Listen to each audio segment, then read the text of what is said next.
सो एक कहानी है कि एक बार एक राजे ने, एक बादशाह ने एक आदमी नूं उम्र कैद की सज़ा दे के काल कोठरी च बंद कर दिता। तो उसनूं एक ऐसी कोठरी च बंद कर दिता गया कि जिहदा इक्को ही दरवाजा, समझना जरा, और उस दरवाजे नूं लग गया ताला, और उस दरवाजे के बाहर एक पहरेदार हमेशा बैठा रहिंदा सी, जिन्हां ध्यान रखना है कि ये कैदी दियां जो जरूरत है ना वो पूरियां करने वास्ते, और ये भी ध्यान रखना कैदी किते दौड़न की कोशिश ना करे, किते कैद चों निकलण की कोशिश ना करे, किसी दीवार नूं तोड़ के ना दौड़ जाए। इसलिए निगरानी करने वास्ते एक पहरेदार उन्होंने उत्थे रख दिता। वधिया खाना है, इसलिए वह भोजन थाली च पिया है, और कोल ही ਉਹਦੇ कीमती कपड़े भी पे हुए है, क्योंकि पहरेदार भी उत्थे रहिंदा सी और रोज़ कपड़े बदलदा सी, रोज़ अच्छे कपड़े पांदा सी। कोल ही कपड़े तैह ला के रखे हुए है, जिद्दां समझ लो इत्थे थाली भोजन की पई है, ਉਹਦੇ कोल ही तैह ला के कपड़े रखे हुए है, और ਉਹਦੇ नाल ही पहरेदार ਦੇ थोड़े ਜਿਹੇ पैसे भी पे हुए है, जो कि ਉਹਨੂੰ मिलदा सी उत्थे रख दिंदा सी कि ਇੱਥੇ ਕਿਹੜਾ ਨਾ ਦੌੜ ਜਾਣਾ, ਕਿਹੜਾ चोरी कर लेनी किसी ने। ਹੁਣ ਇਹ ਤਿੰਨ चीज़ां सामने पईयां है, पर चौथी चीज़ उत्थे पई हुई है उस काल कोठरी की चाबी। तां ही तो तुहानूं भी कहीदा असीं तुहानूं प्यार करते हैं, और तुसीं जे तुहाडे मन च साडे वास्ते प्यार है तो बैठो, जे नहीं प्यार तो वो दरवाजा देखो सामने। समझदे हो नहीं? जबरदस्ती तो कोई है ही नहीं, क्योंकि कई डरा के बहिंदे है।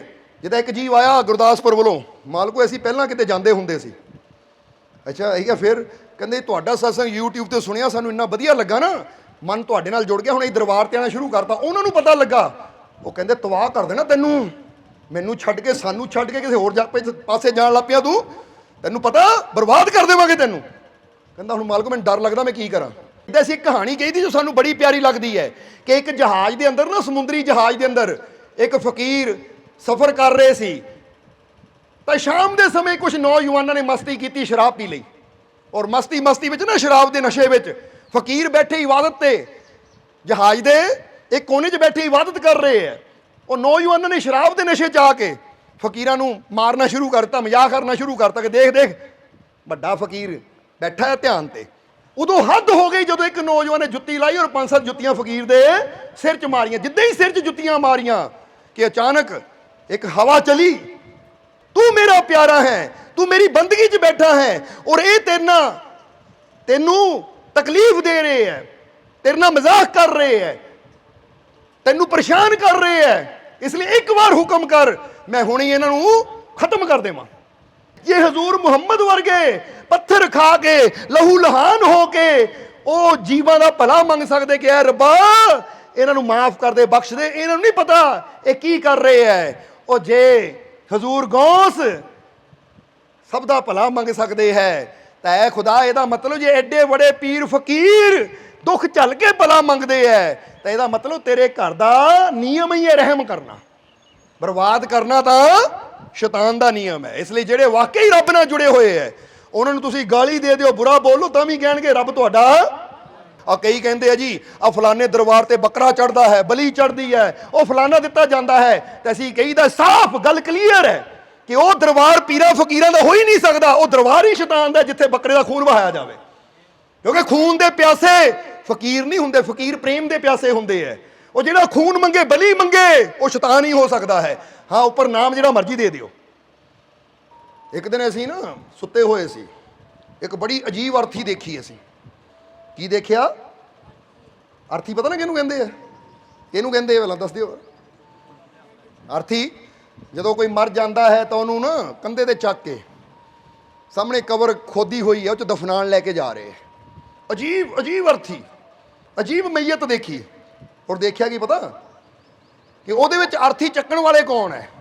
अर्थी चक्कण वाले है यार बड़े दिन हो गए, आ फलानी है ना पाओ भाजी नहीं खाधी, आ फलानी है गर्म जलेबियां नहीं खा, चलो चलिए उत्थे।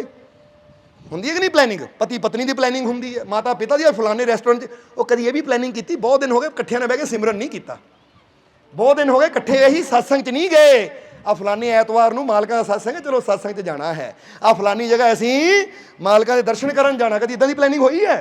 नहीं। खाण पीण दी प्लैनिंग पति पत्नी दियां बाप बेटे दियां चलदियां रहिंदियां है। वो अज फलानी नवीं मूवी आ गई, ले लीए टिकट बुक कराइए, कदों जाना देखण। समझदे हो कि नहीं? उत्थे सारा परिवार इकट्ठे होकर तुर पैंदा, सत्संग दी वारी इतना करो जी तुसी जाओ मैनू रहन दिओ, सारे ने जाके की करना है, तुसी हाज़री लाओ मैनू रहन दिओ। कदी पाओ भाजी वास्ते जानी नाम लैता पाओ भाजी, पता नहीं हुण तुसीं की खाना पसंद करते हो, कदी ये भी चीज़ां वास्ते क्या करो ना, वो अज होटल जाना खाण ढाबे ते जाना, छड्डो जी मैं नहीं जाना तुसीं जाओ, पर उत्थे मैनू क्यों नहीं दस्सिया, रिश्तेदारी फोन अच्छा कल्ले ही चले गए, सानू नहीं लैके गए, कल्ले पार्टी करिए। भाई सत्संग जाण लगे कदी पुछया तुसीं सानू कि सत्संग कल्ले चले गए, सानू लैके नहीं गए। वो जिथे साडे जीवन नूं मुक्ति मिलनी है, जिथे साडू मालिक दी रहमत मिलनी है, जिथे साडे जीवन दे दुख दूर होने है, उत्थे जाण नूं कोई तैयार नहीं है। तो जिहड़ियां चीज़ां साडे जीवन नूं बर्बाद करन वालियां है, सानू दुख देण वालियां, उत्थे असीं दौड़ दौड़ के जांदे, प्लैनिंगां करके जांदे हैं। असीं शुरू करदे हां उस दो जहान दे पालनहार दा नाम लैके, जो सब ते बहुत ही रहमतां और बख्शिशां करने वाला है। अज दे सत्संग की शुरुआत असीं एक छोटी जी कहानी तो करांगे। अच्छा कहानी सुनना पसंद है कि नहीं तुहानूं? बचपन च सानूं बड़ा पसंद सी कहानियां सुनना। असीं कदी अपने नानी जी नूं कहना कहानी सुनाओ, कदी बीबी हजूर नूं कहना कहानी सुनाओ, क्योंकि बड़ा आनंद आंदा है कहानियां सुन के। पर सब तो खास गल है बीबी हजूर जो कोई कहानी सुनाते सी ना, तो कहानी कोई आम कहानी नहीं हुंदी सी, उन्होंने कहानी सुनानी पीरां फकीरां दी, और फिर उन्हां पीरां फकीरां दी कहानी नूं सुन के सानू समझ आनी कि अगर जिंदगी होवे तो कैसी होवे, अगर जिंदगी जीण दा तरीका होवे तो कैसा होना चाहिदा है। क्योंकि संतां फकीरां दे जीवन दीयां कथावां तो ही ਜਾਂ कुछ ऐसियां कहानियां ਹੁੰਦੀਆਂ जिन्हां चों इंसान ਨੂੰ एक मोटिवेशन मिलती है, एक हिम्मत हौसला मिलता है, या बहुत ऐसियां कहानियां ਹੁੰਦੀਆਂ जिन्हां 'ਚ ना कई बार लास्ट में कहते ना मोरल स्टोरी, समझते हो कि नहीं? ਉਹਦਾ मतलब की है कि ਉਹਦੇ 'ਚ कोई ऐसी शिक्षा मिलती है कि अगर इंसान ਉਹਨੂੰ समझ लवे तो इंसान की पूरी जिंदगी की हो जाती है। ਹੁਣ कहानी सुननी है ना तुसीं, पर ਇਹਦੇ ਨਾਲ कहानी का एक नियम भी ਹੁੰਦਾ ਸੀ, कई बार दसिया है। कहानी का नियम की हुंदा है कि कहानी सुनने वाले नाल hungaरा भरना पैंदा, जो पुछया जाए उसका जवाब भी देना पैंदा है। इसलिए हुण अज दे इस सत्संग की शुरुआत भी असीं एक ऐसी ही छोटी जी बड़ी प्यारी कहानी तो कर रहे हैं, और एक कहानी के बाद ना असीं एक तुहानूं प्रश्न पुछना है, जवाब तुसीं देना है, और एक कहानी है, और फिर कहांगे कि कुछ कहानियां वो हकीकत नहीं हुंदियां, पर उन्हां विच शिक्षा छुपी हुंदी है। इसलिए सानू वो कहानियां सुनाइयां जांदियां ताकि असीं उन्हां 'च छुपी हुई शिक्षा नूं अपना के अपने जीवन अंदर बदलाव लिया सकीए। नहीं तो कई बार इंसान सोचता इदां हो ही नहीं सकता, समझते हो कि नहीं? हुण हाँ कोई सच्ची कथा होवे गुरु रहबर पीर फकीर दे जीवन दी फिर पॉइंट आंदा, पर कुछ कहानियां सिर्फ सानू ज्ञान देण वास्ते ही हुंदियां है। इसलिए समझ लो ये भी जिहड़ी स्टोरी है ना, ये भी सानू की देण वास्ते है, ज्ञान देण वास्ते है, शिक्षा देण वास्ते है, ये जीवन नूं समझण वास्ते है कि साडी जिंदगी की है और असीं जीवन च कर की रहे हैं, सानू करना की चाहिदा है, साडा मार्ग किधर है, तो असीं तुरे किस तरफ होए हैं। सो एक कहानी है कि एक बार एक राजे ने, एक बादशाह ने एक आदमी नूं उम्र कैद की सज़ा दे के काल कोठरी च बंद कर दिता। कादी सज़ा दी?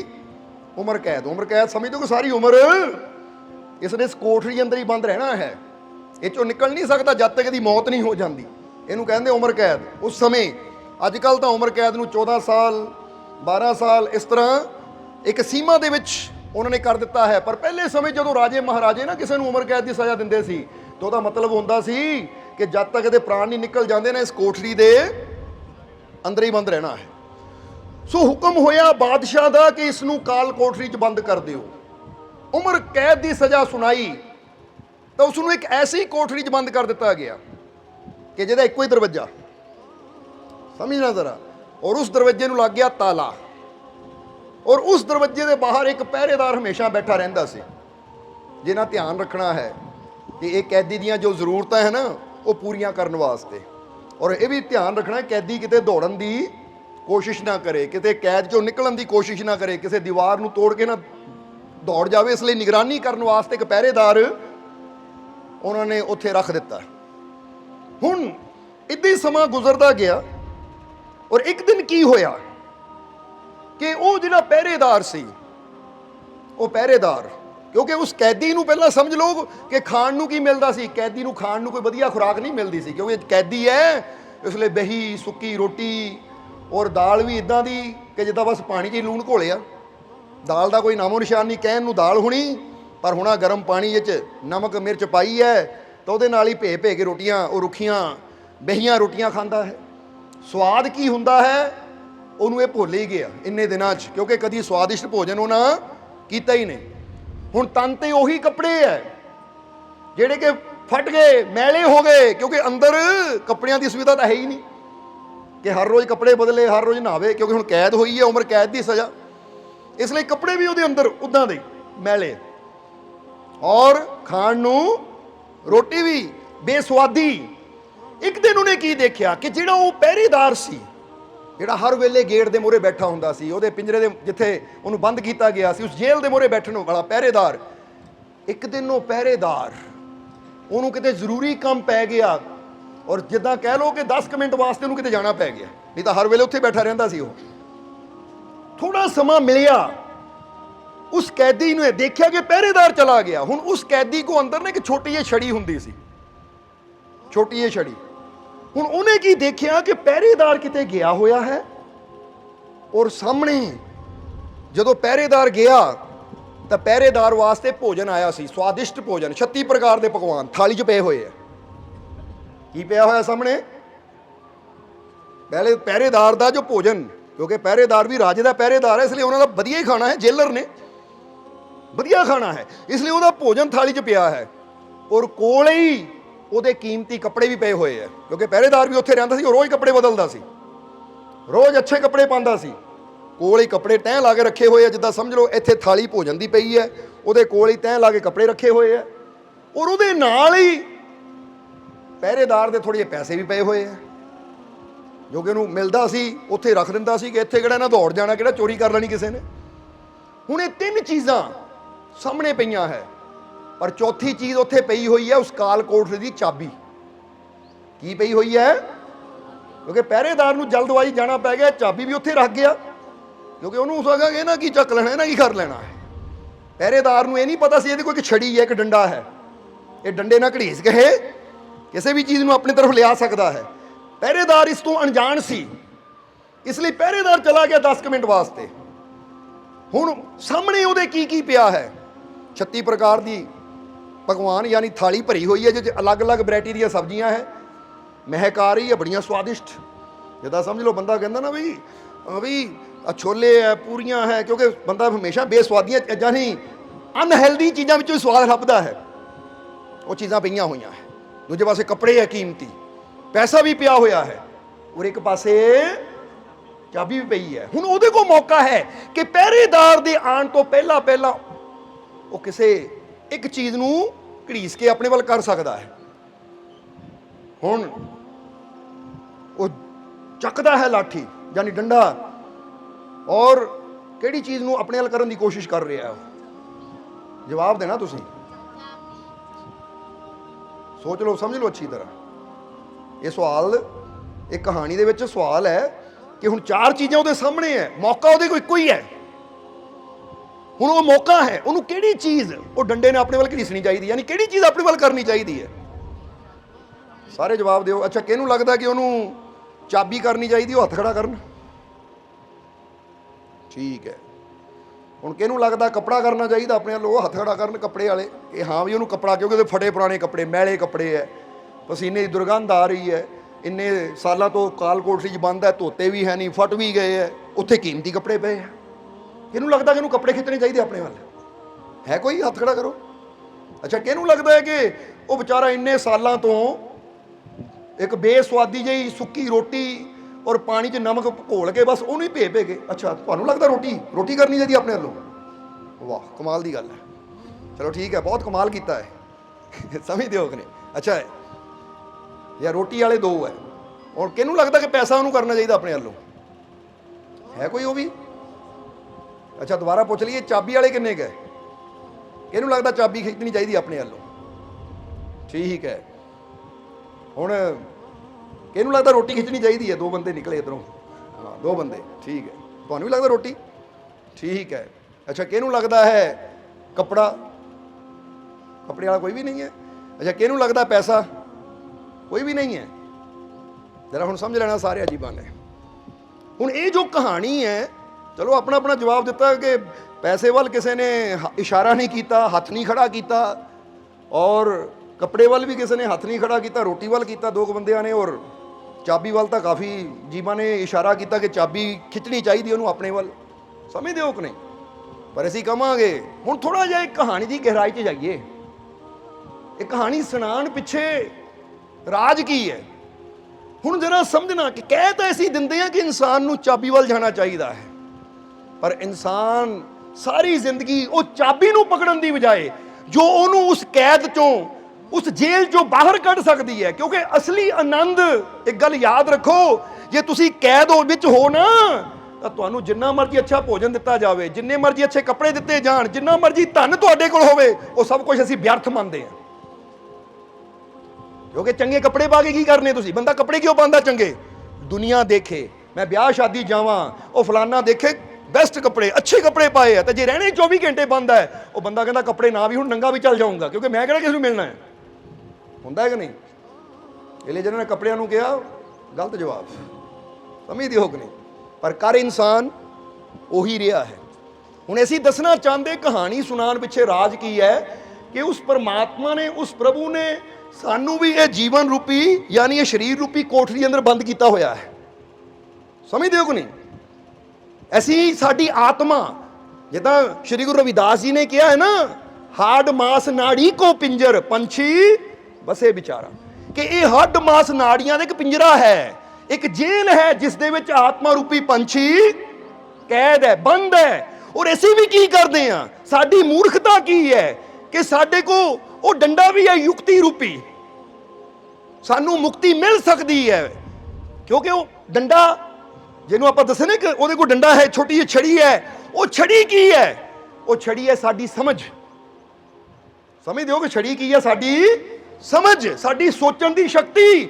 ਪਰ ਅਸੀਂ ਕੀ ਕਰਦੇ ਹਾਂ? ਆਪਣੀ ਸਮਝ ਨੂੰ, ਆਪਣੀ ਸੋਚਣ ਦੀ ਸ਼ਕਤੀ ਨੂੰ, ਉਹ ਮੁਕਤੀ ਰੂਪੀ ਚਾਬੀ ਨੂੰ ਲੈਣ ਦੀ ਬਜਾਏ ਅਸੀਂ ਉਹ ਕੈਦ 'ਚ ਫਸੇ ਫਸੇ ਦੁੱਖ ਦੇ ਵਿੱਚ ਹੀ ਆਪਣੀ ਸਮਝ ਰੂਪੀ ਛੜੀ ਨਾਲ ਕੱਪੜਾ ਖਿੱਚਣ ਲੱਗੇ ਰਹਿੰਦੇ ਹਾਂ।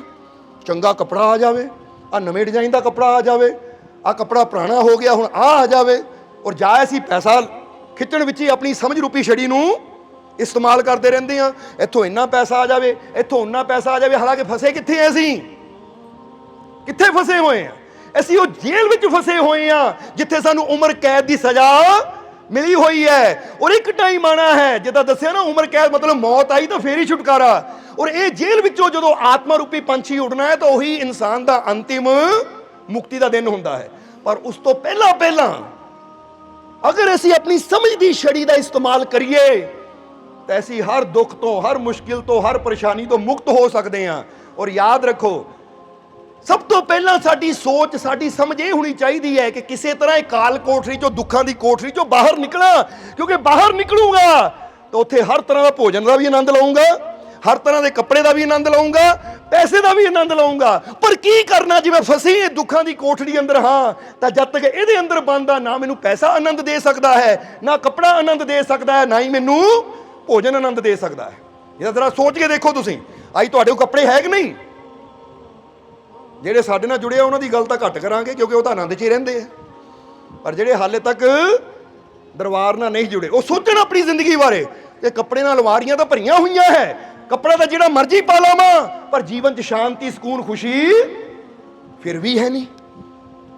ਬੋਲੋ, ਸਮਝਦੇ ਹੋ ਕਿ ਨਹੀਂ? ਹੋ ਸਕਦਾ ਤੁਹਾਡੀ ਜ਼ਿੰਦਗੀ 'ਚ ਵੀ ਹੋਵੇ ਇਦਾਂ, ਕਿਉਂਕਿ ਜਿੰਨੇ ਇੱਥੇ ਬੈਠੇ ਹਾਲੇ ਸਾਰੇ ਸਾਡੇ ਨਾਲ ਨਹੀਂ ਜੁੜੇ, ਹਾਲੇ ਕਈ ਸਾਰੇ ਉਹ ਸਤਸੰਗ ਨਾਲ ਹੀ ਜੁੜੇ ਹੈ। ਪਰ ਸਾਡੇ ਨਾਲ ਜੁੜਨ ਦਾ ਮਤਲਬ ਕੀ ਹੁੰਦਾ ਉਹ ਵੀ ਦੱਸ ਦੇਵਾਂਗੇ ਬਾਅਦ 'ਚੋਂ, ਕਿਉਂਕਿ ਸਤਸੰਗ ਨਾਲ ਜੁੜਨ ਦਾ ਮਤਲਬ ਹੋਰ ਹੁੰਦਾ ਹੈ, ਸਤਸੰਗ ਸੁਣਨਾ ਮਤਲਬ ਹੋਰ ਹੁੰਦਾ, ਤਾਂ ਦਿਲੋਂ ਸਾਡੇ ਹੋਣਾ ਮਤਲਬ ਕੁਛ ਹੋਰ ਹੋ ਜਾਂਦਾ ਹੈ। ਸਮਝਦੇ ਹੋ ਕਿ ਨਹੀਂ? ਇਸ ਲਈ ਹੁਣ ਇਨਸਾਨ ਅਗਰ ਆਪਣੇ ਜੀਵਨ ਨੂੰ ਦੇਖੇ ਤਾਂ ਆਪਣੀ ਸਮਝ ਦੀ ਛੜੀ ਜਿਹਦੇ ਨਾਲ ਅਸੀਂ ਮੁਕਤੀ ਦੀ ਚਾਬੀ ਨੂੰ ਹਾਸਲ ਕਰ ਸਕਦੇ ਹਾਂ, ਪਰ ਅਸੀਂ ਕਦੀ ਕੋਸ਼ਿਸ਼ ਕੀਤੀ ਕਿ ਆਪਣੀ ਇਹ ਸਮਝ ਦੀ ਚਾਬੀ ਨੂੰ, ਮੁਕਤੀ, ਆਪਣੀ ਸਮਝ ਦੀ ਛੜੀ ਨੂੰ ਉਹ ਮੁਕਤੀ ਦੀ ਚਾਬੀ ਹਾਸਲ ਕਰਨ ਵੱਲ ਲਾਈਏ? ਮੌਕਾ ਇੱਕੋ ਹੀ ਹੈ ਸਾਡੇ ਕੋਲ, ਕਿਉਂਕਿ ਜ਼ਿੰਦਗੀ ਬਾਰ-ਬਾਰ, ਤਾਂ ਹੀ ਤਾਂ ਸ਼੍ਰੀ ਗੁਰੂ ਰਵਿਦਾਸ ਜੀ ਨੇ ਕਿਹਾ ਨਾ, ਬਹੁਤ ਜਨਮ ਵਿਛੜੇ ਥੇ ਮਾਧੋ ਜੇ ਜਨਮ, ਹੁਣ ਇਹ ਮੌਕਾ ਹੈ ਭਈ ਪ੍ਰਾਪਤ ਮਨੁੱਖ ਦੇਹਰੀਆ, ਗੋਬਿੰਦ ਮਿਲਨ ਕੀ ਇਹ, ਇੱਥੇ ਗੁਰੂਆਂ ਨੇ ਵੀ ਕਿਹਾ ਹੈ ਆਹੀ ਹੈ ਮੌਕਾ, ਆਹੀ ਹੈ ਬੇਲਾ, ਕਿਉਂਕਿ ਹੁਣ ਪਹਿਰੇਦਾਰ ਗਿਆ ਹੋਇਆ, ਮੌਕਾ ਹੈ ਤੁਹਾਡੇ ਕੋਲ, ਯਾਨੀ ਮੌਕਾ ਹੈ, ਤੁਸੀਂ ਚਾਬੀ ਨੂੰ ਖਿੱਚ ਕੇ ਇਹ ਚੋਂ ਮੁਕਤ, ਔਰ ਜਿਹੜੇ ਮੁਕਤ ਹੋ ਜਾਂਦੇ, ਹੁਣ ਜਰਾ ਗੌਰ ਕਰਨਾ, ਬੰਦਾ ਕਵੇ ਜੀ ਲੈ ਜੇ ਮੁਕਤ ਹੋ ਗਏ ਤਾਂ ਫਿਰ ਭੋਜਨ ਦਾ ਆਨੰਦ ਕਿੱਦਾਂ ਲਵਾਂਗੇ। ਹੁਣ ਅਸੀਂ ਭੋਜਨ ਦਾ ਆਨੰਦ ਨਹੀਂ ਲੈਂਦੇ, ਅਸੀਂ ਜਦੋਂ ਭੋਜਨ ਕਰ ਬਹਿੰਦੇ ਆ ਨਾ, ਸੱਚ ਦਸੀਏ ਸਾਨੂੰ ਅਸੀਂ ਆਨੰਦ ਲੈਂਦੇ ਆ, ਉਹ ਫਿਕਰ ਹੈ ਹੀ ਨਹੀਂ ਕਿ ਨਮਕ ਘੱਟ ਆ ਜਾਂ ਵੱਧ ਹੈ। ਕਈ ਵੇਲੇ ਅਸੀਂ ਖਾਣਾ ਖਾਂਦੇ ਹੁੰਦੇ ਆ, ਤੁਹਾਡੇ ਅੰਮੀ ਜੀ ਆਣਗੇ, ਕਿੱਦਾਂ ਦਾਲ 'ਚ ਨਮਕ ਠੀਕ ਹੈ, ਸਬਜ਼ੀ ਹਾਂਜੀ ਬਹੁਤ ਵਧੀਆ ਹੈ, ਬਹੁਤ ਸਵਾਦ ਹੈ, ਉਹ ਆਪ ਬੁਰਕੀ ਲਾ ਕੇ ਦੇਖਣੇ ਨਮਕ ਘੱਟ ਹੈ, ਤੁਸੀਂ ਉੱਦੇ ਖਾਈ ਜਾਂਦੇ। ਇਹ ਕਿ ਨਮਕ ਵੱਲ ਧਿਆਨ ਹੀ ਨਹੀਂ, ਸਾਨੂੰ ਹਰ ਚੀਜ਼ 'ਚੋਂ ਸਵਾਦ ਆਉਂਦਾ ਹੈ, ਔਰ ਇਹ ਸੱਚੀ ਗੱਲ ਦੱਸ ਰਹੇ, ਨਹੀਂ ਪੁੱਛ ਲਿਓ ਜਾ ਕੇ ਉਹਨਾਂ ਨੂੰ, ਕਿ ਕੋਈ ਤੁਹਾਨੂੰ ਮਜ਼ਾਕ ਨਹੀਂ ਦੱਸ ਰਹੇ, ਕਿਉਂਕਿ ਸਾਡਾ ਧਿਆਨ ਹਰ ਚੀਜ਼ ਦੇ ਆਨੰਦ ਵਿੱਚ ਹੈ। ਸਾਨੂੰ ਜ਼ਿੰਦਗੀ 'ਚ ਇੰਨਾ ਆਨੰਦ ਹੈ, ਜਿੱਦਾਂ ਬਾਬਾ ਫਰੀਦ ਨੇ ਕਿਹਾ, ਸ਼ੱਕਰ ਖੰਡ ਨਵਾਤ ਗੁੜ ਮਾਖਿਓ ਮਾਝਾ ਦੁੱਧ, ਉਹ ਫਰੀਦਾਂ ਸਭੇ ਵਸਤਾਂ ਮਿੱਠੀਆਂ ਪਰ ਰੱਬ ਨਾ ਪੂਜਣ ਤੁਧ। ਜਦੋਂ ਅੰਦਰਲੇ ਮਹਾ ਆਨੰਦ ਨੂੰ ਜਾਣ ਲਿਆ, ਫਿਰ ਹਰ ਚੀਜ਼ ਉਹ ਆਨੰਦ ਹੀ ਦਿੰਦੀ ਹੈ। ਸਮਝ ਆ ਰਹੀ ਕਿ ਨਹੀਂ ਸਾਡੀ ਗੱਲ। ਜਿਸਨੇ ਮਹਾ ਆਨੰਦ ਨੂੰ ਜਾਣ ਲਿਆ, ਮਹਾ ਆਨੰਦ ਦਾ ਮਤਲਬ ਜਿਹੜਾ ਆਪ ਹੀ ਆਨੰਦ ਹੋ ਗਿਆ, ਜਿਸਨੇ ਆਪ ਹੀ ਅੰਦਰ ਆਨੰਦ ਨੂੰ ਪ੍ਰਾਪਤ ਕਰ ਲਿਆ, ਹੁਣ ਉਹਦੇ ਕੋਲ ਜਿਹੜੀ ਵੀ ਚੀਜ਼ ਆਏਗੀ ਉਹ ਆਨੰਦ ਹੀ ਬਣ ਜਾਏਗੀ। ਜਿੱਦਾਂ ਅੱਗ ਦੇ ਅੰਦਰ ਜਿਹੜੀ ਚੀਜ਼ ਜਾਂਦੀ ਉਹ ਅੱਗ ਦਾ ਹੀ ਰੂਪ ਬਣ ਜਾਂਦੀ ਹੈ। ਇੱਕ ਲੱਕੜ ਨੂੰ ਪਾ ਦਿਓ ਸੜ ਕੇ, ਉਹਦੇ ਅੰਦਰ ਵੀ ਅੱਗ ਪੈਦਾ ਹੋ ਜਾਣੀ ਹੈ। ਕਾਗਜ਼ ਨੂੰ ਪਾ ਦਿਓ, ਅੱਗ ਪੈਦਾ ਹੋ ਜਾਣੀ। ਕੱਖ ਕਾਹਨੇ ਪਾ ਦਿਓ, ਕਿਉਂਕਿ ਅੱਗ ਆਪ ਹੀ ਨਹੀਂ ਪ੍ਰਬਲ ਹੈ ਕਿ ਜਿਹੜੀ ਚੀਜ਼ ਉਹਦੀ ਜਾਂਦੀ ਉਹਨੂੰ ਸਾੜ ਕੇ ਆਪਣਾ ਹੀ ਰੂਪ ਬਣਾ ਲੈਂਦੀ ਹੈ। ਇਸੇ ਤਰ੍ਹਾਂ ਜਦੋਂ ਅੰਦਰ ਆਨੰਦ ਦੀ ਅਗਨੀ ਜਲਦੀ ਹੈ ਤਾਂ ਬੰਦਾ ਕਹਿੰਦਾ ਉਹ ਬੁਰਾ, ਉਹ ਵੀ ਆਂਦਾ ਹੈ ਤਾਂ ਉਹ ਵੀ ਚੀਜ਼ ਆਨੰਦ ਹੀ ਦਿੰਦੀ ਹੈ। ਮਹਾਤਮਾ ਬੁੱਧ ਨੂੰ ਕੋਈ ਗਾਲੀਆਂ ਕੱਢ ਰਿਹਾ ਸੀ, ਮਹਾਤਮਾ ਬੁੱਧ ਮੁਸਕਰਾ ਰਹੇ ਸੀ, ਤਾਂ ਫਿਰ ਮਹਾਤਮਾ ਬੁੱਧ ਨੇ ਕਿਹਾ ਇਹਨੂੰ ਆ ਫਲ ਦੇ ਦਿਓ, ਕਿਉਂਕਿ ਬੋਲਣ 'ਚ ਬੜੀ ਇਹਦੀ એનર્ਜੀ ਤਾਕਤ ਲੱਗ ਗਈ ਹੈ। ਉਹ ਕਹਿੰਦੇ ਮਾਰੇ ਗਾਲੀਆਂ ਦਿੱਤੀਆਂ, ਉਹ ਕਹਿੰਦੇ ਉਹਨਾਂ ਦਿੱਤੀਆਂ ਉਹਦੇ ਵਾਸਤੇ ਬੁਰੀਆਂ ਸੀ, ਸਾਡੇ ਕੋਲ ਆ ਕੇ ਤਾਂ ਉਹ ਵੀ ਆਨੰਦ ਬਣ ਗਿਆ। ਕਿਉਂਕਿ ਅਸੀਂ ਹੁਣ ਉਸ ਮੁਕਾਮ ਤੇ ਪਹੁੰਚ ਚੁੱਕੇ ਹਾਂ, ਉਸ ਉਚਾਈ ਤੇ ਪਹੁੰਚ ਚੁੱਕੇ ਹਾਂ ਕਿ ਜਿਹੜੀ ਚੀਜ਼ ਵੀ ਸਾਡੇ ਤੱਕ ਆਏਗੀ ਉਹ ਆਨੰਦ ਹੀ ਬਣ ਜਾਏਗੀ। ਸਮਝ ਆ ਰਹੀ ਕਿ ਨਹੀਂ। ਇੱਕ ਲੈਵਲ ਹੁੰਦਾ ਹੈ ਜ਼ਿੰਦਗੀ ਜੀਣ ਦਾ।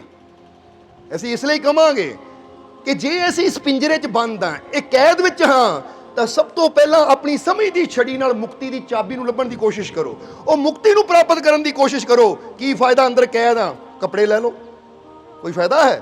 ਹੁਣ ਸੱਚ ਦੱਸਣਾ, ਜਿੱਦਾਂ ਅਸੀਂ ਪਹਿਲਾਂ ਇਸ਼ਾਰਾ ਕੀਤਾ, ਤੁਸੀਂ ਕੀਮਤੀ ਕੱਪੜੇ ਪਾ ਲਓ, ਪਰ ਜੇ ਅੰਦਰੋਂ ਹੀ ਦੁਖੀ ਹੋ ਤਾਂ ਕੱਪੜਿਆਂ ਨੇ ਕੀ ਕਰਨਾ ਹੈ। ਇੱਕ ਬੰਦਾ ਦੁਖੀ ਹੈ, ਪਰੇਸ਼ਾਨ ਹੈ, ਪਰਿਵਾਰ ਨੂੰ ਲੈ ਕੇ, ਆਪਣੀ ਜ਼ਿੰਦਗੀ ਨੂੰ ਲੈ ਕੇ, ਆਪਣੇ ਜੀਵਨ ਦੀਆਂ ਸਮੱਸਿਆ ਨੂੰ ਲੈ ਕੇ ਅਗਰ ਪਰੇਸ਼ਾਨ ਹੈ ਤਾਂ ਜਿਹੜਾ ਮਰਜ਼ੀ ਕੱਪੜਾ ਪਾ ਲਾਵੇ, ਇਹ ਕੱਪੜਾ ਬਾਹਰ ਹੈ ਔਰ ਪਰੇਸ਼ਾਨੀਆਂ ਉਹਦੇ।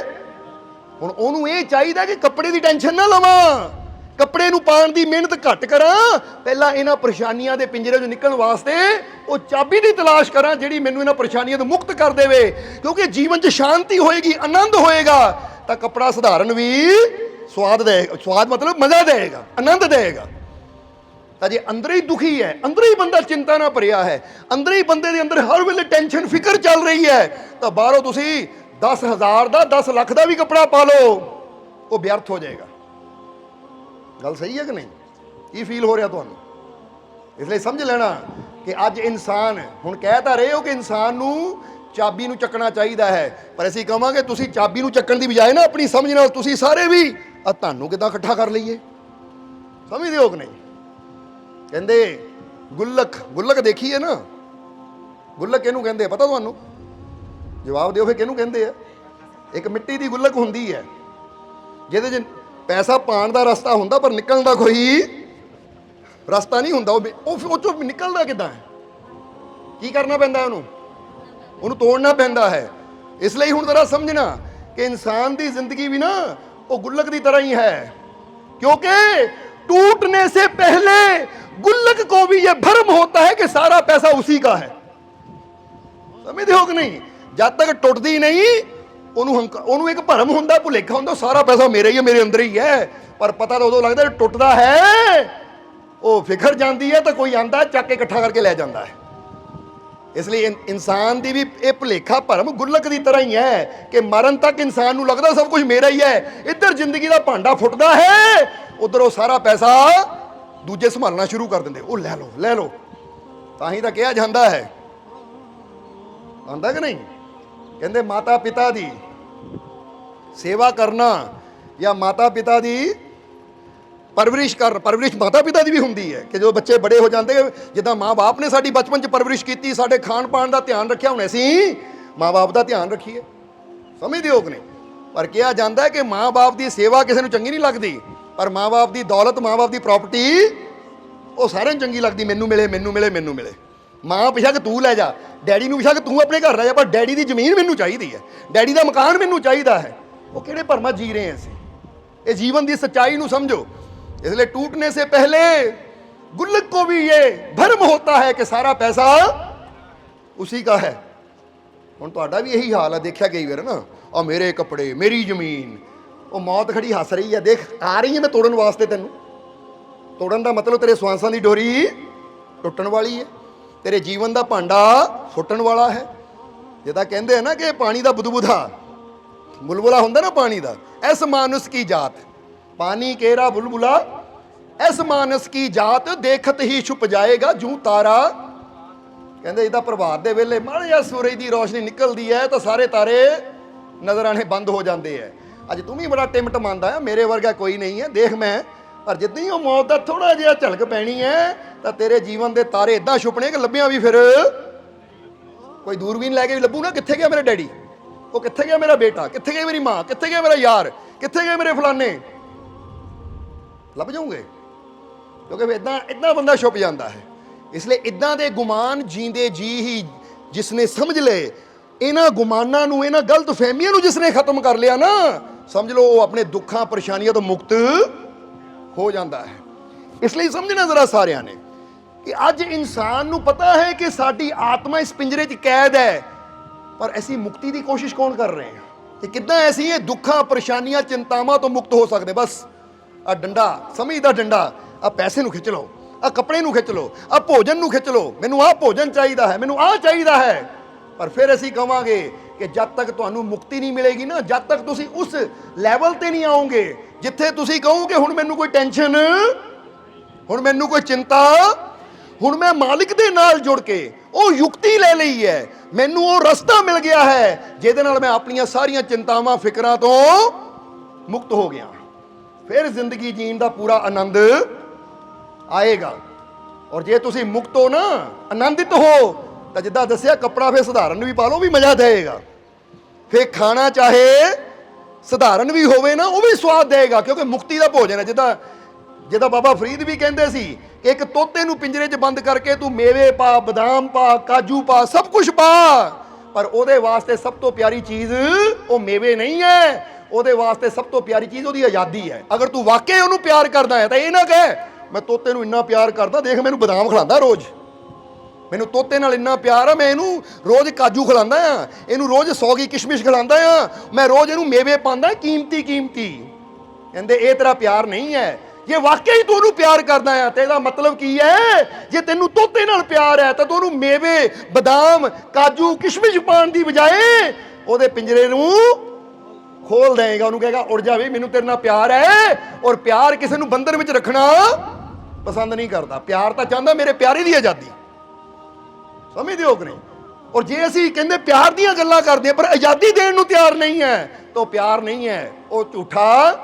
जिद्दां कहा जाता है कि असीं अपणीआं इच्छावां नूं, अपने मोह नूं प्यार का नाम दे दिंदे हां।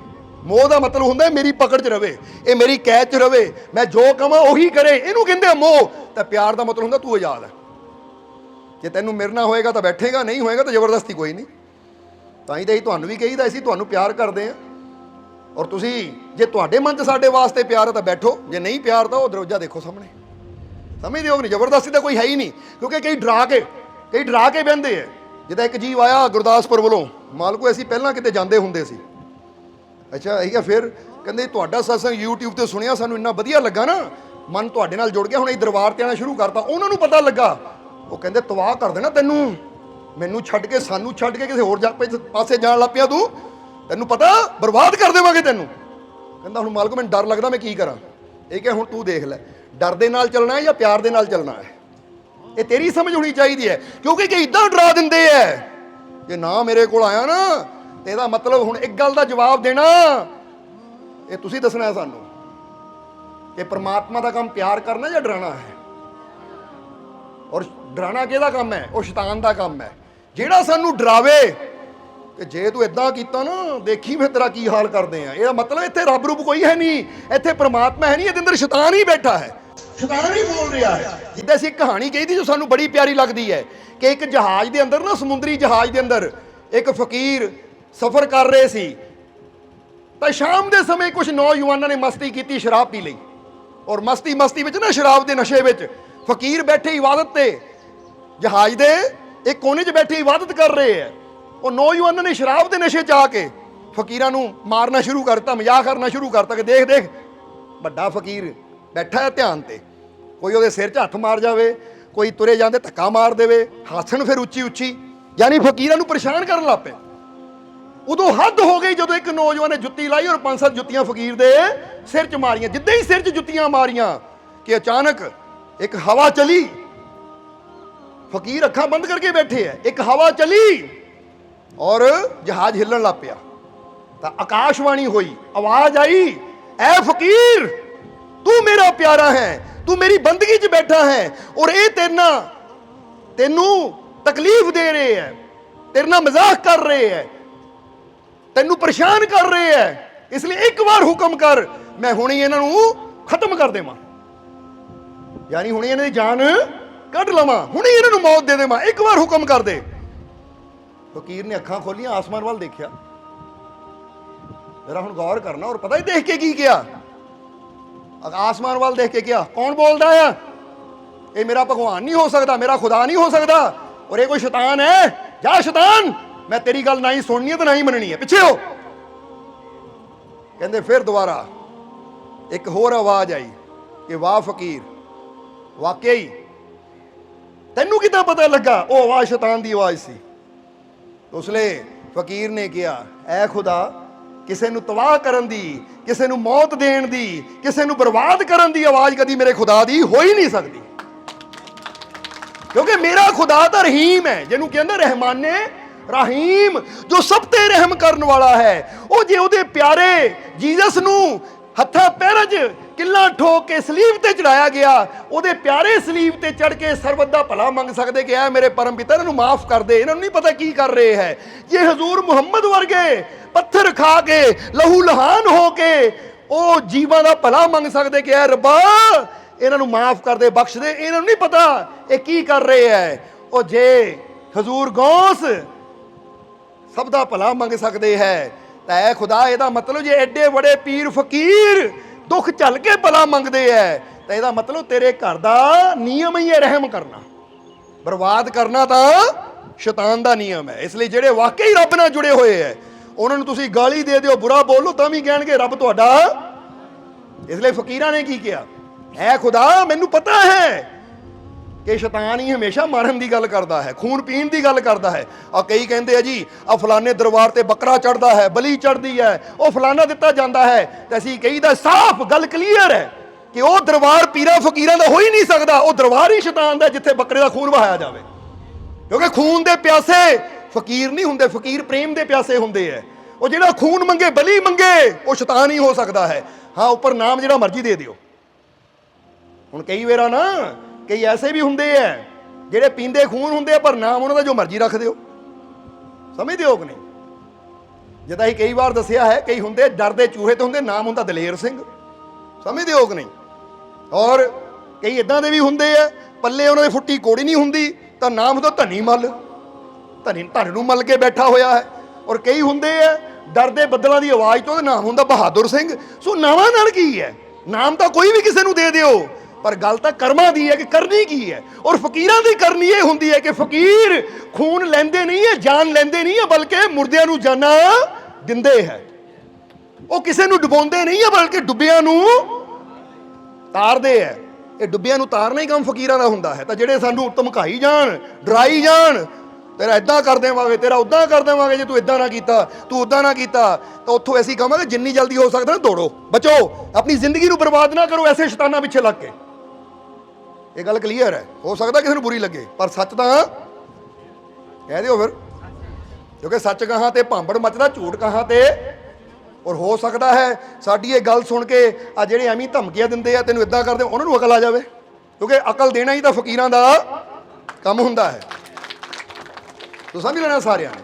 ਉਹ ਫਕੀਰ ਦਇਆ ਦੇ ਸਾਗਰ ਹੁੰਦੇ ਹੈ, ਫਕੀਰ ਪ੍ਰੇਮ ਦੇ ਸਾਗਰ ਹੁੰਦੇ ਹੈ।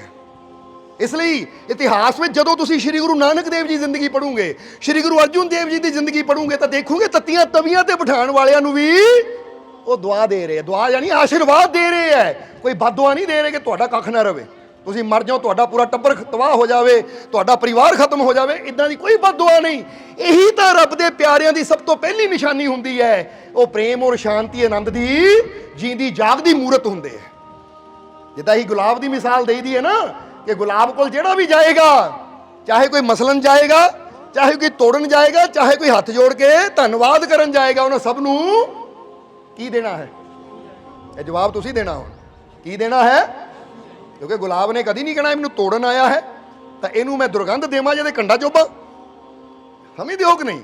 ਜਾਂ ਇਹ ਮੈਨੂੰ ਮਸਲਨ ਆਇਆ ਤੇ ਇਹਨੂੰ ਮੈਂ ਕੋਈ ਹੋਰ ਦੇਵਾਂ ਤਾਂ ਆਹ ਮੈਨੂੰ ਪਿਆਰ ਨਾਲ ਇਹਨੂੰ ਮੈਂ ਖੁਸ਼ਬੂ ਦੇਵਾਂ। ਗੁਲਾਬ ਤਾਂ ਗੁਲਾਬ ਹੈ, ਉਹਦੇ ਕੋਲ ਜਿਹੜਾ ਵੀ ਜਾਏਗਾ ਉਹਦੀ ਖੂਬਸੂਰਤੀ, ਉਹਦੀ ਰੰਗਤ, ਉਹਦੀ ਮਹਿਕ ਉਹਨੂੰ ਜ਼ਰੂਰ ਨਜ਼ਰ ਵੀ ਆਏਗੀ ਔਰ ਮਿਲੇਗੀ ਵੀ, ਮਹਿਸੂਸ ਵੀ ਹੋਏਗੀ, ਚਾਹੇ ਕੋਈ ਜੈਸੀ ਮਰਜ਼ੀ ਭਾਵਨਾ ਨਾ ਜਾਵੇ।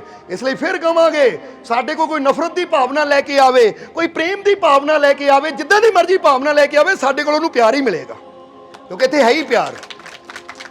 ਅਸੀਂ ਉਹਨੂੰ ਖੁਸ਼ੀ ਦੇਣ ਦੀ ਕੋਸ਼ਿਸ਼ ਕਰਾਂਗੇ, ਪੂਰੀ ਕੋਸ਼ਿਸ਼ ਕਰਾਂਗੇ ਇਹਦੇ ਹਰ ਦੁੱਖ ਨੂੰ ਦੂਰ ਕੀਤਾ ਜਾਵੇ ਔਰ ਇਹਦੇ ਜੀਵਨ 'ਚ ਆਨੰਦ ਭਰਿਆ ਜਾਵੇ, ਕਿਉਂਕਿ ਇੱਥੇ ਹੈ ਹੀ ਪਿਆਰ। ਸਾਨੂੰ ਤਾਂ ਉਸ ਲਈ ਵੀ ਬੜੀ ਹੈਰਾਨੀ ਹੁੰਦੀ ਜਿਹੜੇ ਕਈ ਵਾਰ ਜੀ ਪੁੱਛ ਲੈਂਦੇ ਆ, ਮਾਲਕੋ ਤੁਸੀਂ ਅੱਜ ਸਾਡੇ ਵੱਲ ਦੇਖਿਆ ਨਹੀਂ, ਗੁੱਸੇ ਆ? ਵਹੀ ਕਿ ਅਸੀਂ ਫਰਿਆਦਾਂ ਸੁਣਦੇ, ਹਜ਼ਾਰਾਂ ਜੀਵ ਹੈ ਲਾਈਨ 'ਚ ਲੱਗੇ ਹੋਏ, ਕਦੀ ਇਹਦੇ ਵੱਲ ਦੇਖਦੇ, ਤੁਸੀਂ ਮੱਥਾ ਟੇਕ ਕੇ ਲੰਘੇ, ਉਹ ਨਹੀਂ ਦੇਖ ਹੋਇਆ ਤਾਂ ਧਿਆਨ ਕਈ ਵੇਲੇ ਉੱਧਰ ਹੁੰਦਾ ਤਾਂ ਨਹੀਂ ਦੇਖ ਹੋਇਆ। ਬਾਕੀ ਇਦਾਂ ਦੀ ਗੱਲ ਨਾ ਕਿ ਉਹ ਗੁੱਸੇ ਆ, ਕਿਉਂਕਿ ਗੁੱਸਾ ਉਹਨੂੰ ਆਉਂਦਾ ਜਿਹਦੇ ਅੰਦਰ ਗੁੱਸਾ ਹੋਵੇ।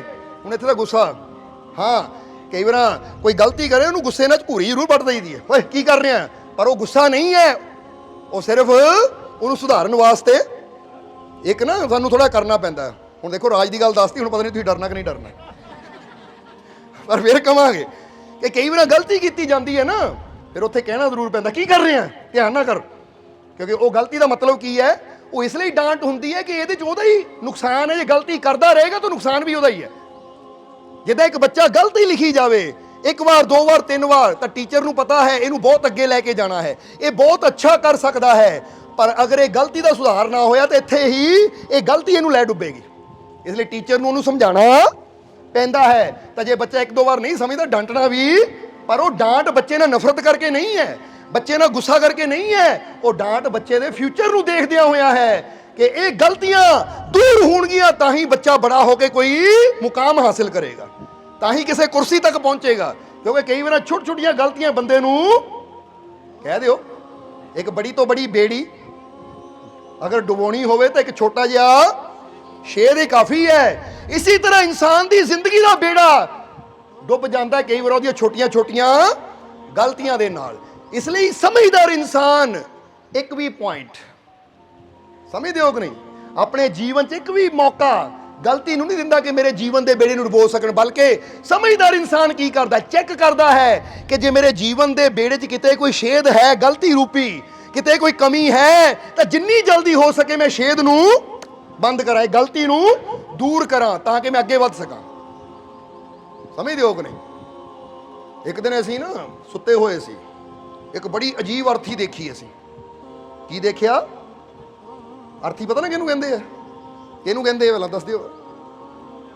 ਅਰਥੀ ਜਦੋਂ ਕੋਈ ਮਰ ਜਾਂਦਾ ਹੈ ਤਾਂ ਉਹਨੂੰ ਨਾ ਕੰਧੇ ਤੇ ਚੱਕ ਕੇ ਸਾਹਮਣੇ ਕਬਰ ਖੋਦੀ ਹੋਈ ਹੈ, ਉਹ 'ਚ ਦਫਨਾਉਣ ਲੈ ਕੇ ਜਾ ਰਹੇ। ਅਜੀਬ ਅਜੀਬ ਅਰਥੀ, ਅਜੀਬ ਮਈਅਤ ਦੇਖੀ। ਔਰ ਦੇਖਿਆ ਕੀ ਪਤਾ ਕਿ ਉਹਦੇ ਵਿੱਚ ਅਰਥੀ ਚੱਕਣ ਵਾਲੇ ਕੌਣ ਹੈ? ਅਰਥੀ ਚੱਕਣ ਵਾਲੇ ਹੈ ਮੋਬਾਈਲ, ਵੀਡੀਓ ਗੇਮ, ਯਾਨੀ ਪਲੇ ਸਟੇਸ਼ਨ ਨੇ ਅਰਥੀ ਚੱਕੀ ਹੋਈ ਹੈ, ਮੋਬਾਈਲ ਨੇ ਅਰਥੀ ਚੱਕੀ ਹੋਈ ਹੈ, ਵਟਸਐਪ ਨੇ ਅਰਥੀ ਚੱਕੀ ਹੋਈ ਹੈ, ਫੇਸਬੁੱਕ ਨੇ ਅਰਥੀ ਚੱਕੀ ਹੋਈ ਹੈ। ਸਮਝਦੇ ਹੋ ਕਿ ਨਹੀਂ? ਹੋਰ ਕੀ ਕੀ ਹੁੰਦਾ, ਇੰਸਟਾਗ੍ਰਾਮ ਹੋ ਗਿਆ, ਹੋਰ ਕਈ ਫਾਲਤੂ ਦੀਆਂ ਚੀਜ਼ਾਂ, ਇੱਦਾਂ ਦੀਆਂ ਚੀਜ਼ਾਂ, ਨਸ਼ਿਆਂ ਨੇ, ਕਿਤੇ ਚਿੱਟੇ ਨੇ ਅਰਥੀ ਚੱਕੀ ਹੈ, ਕਿਤੇ ਸ਼ਰਾਬ ਨੇ, ਕਿਤੇ ਹੋਰ ਕਿਸੇ ਚੀਜ਼ ਨੇ, ਇਹ ਸਾਰੇ ਇਕੱਠੇ ਹੋ ਕੇ ਅਰਥੀ ਚੱਕ ਕੇ ਲਿਜਾ ਰਹੇ ਹੈ। ਔਰ ਅਰਥੀ ਚੱਕੀ ਕਿਹਦੀ ਹੋਈ ਹੈ ਪਤਾ? ਇਨਸਾਨ ਦੀ ਸਫਲਤਾ ਦੀ, ਇਨਸਾਨ ਦੀ ਕਾਮਯਾਬੀ ਦੀ, ਇਨਸਾਨ ਦੇ ਕੈਰੀਅਰ ਦੀ ਅਰਥੀ ਚੱਕੀ ਹੋਈ ਹੈ, ਔਰ ਇਹ ਉਹਨੂੰ ਦਫਨਾਉਣ ਜਾ ਰਹੇ ਹੈ। ਸਮਝ ਆ ਰਹੀ ਕੁਛ? ਫਿਰ ਉਸ ਲਈ ਸਮਝ ਆਈ ਕਿ ਭਾਈ ਇਸ ਤੋਂ ਪਹਿਲਾਂ ਕਿ ਸਾਡੀ ਸਫਲਤਾ ਨੂੰ ਦਫਨਾ ਦੇਣ, ਸਾਡੀ ਕਾਮਯਾਬੀ ਨੂੰ ਦਫਨਾ ਦੇਣ। ਓਏ ਹੁਣੇ ਹੀ ਮੌਕਾ ਹੈ, ਇਸ ਤੋਂ ਪਹਿਲਾਂ ਇਹ ਸਾਨੂੰ ਦਫਨਾਣ, ਆਪਣੇ ਹੱਥੀ ਅਸੀਂ ਇਹਨਾਂ ਨੂੰ ਦਫਨਾ ਕੇ ਇਹਨਾਂ ਤੋਂ ਦੂਰ ਹੋ ਜਾਈਏ, ਤਾਂ ਕਿ ਅਸੀਂ ਜੀਵਨ 'ਚ ਸਫਲਤਾ ਹਾਸਿਲ, ਜੀਵਨ 'ਚ ਕਾਮਯਾਬੀ ਹਾਸਿਲ।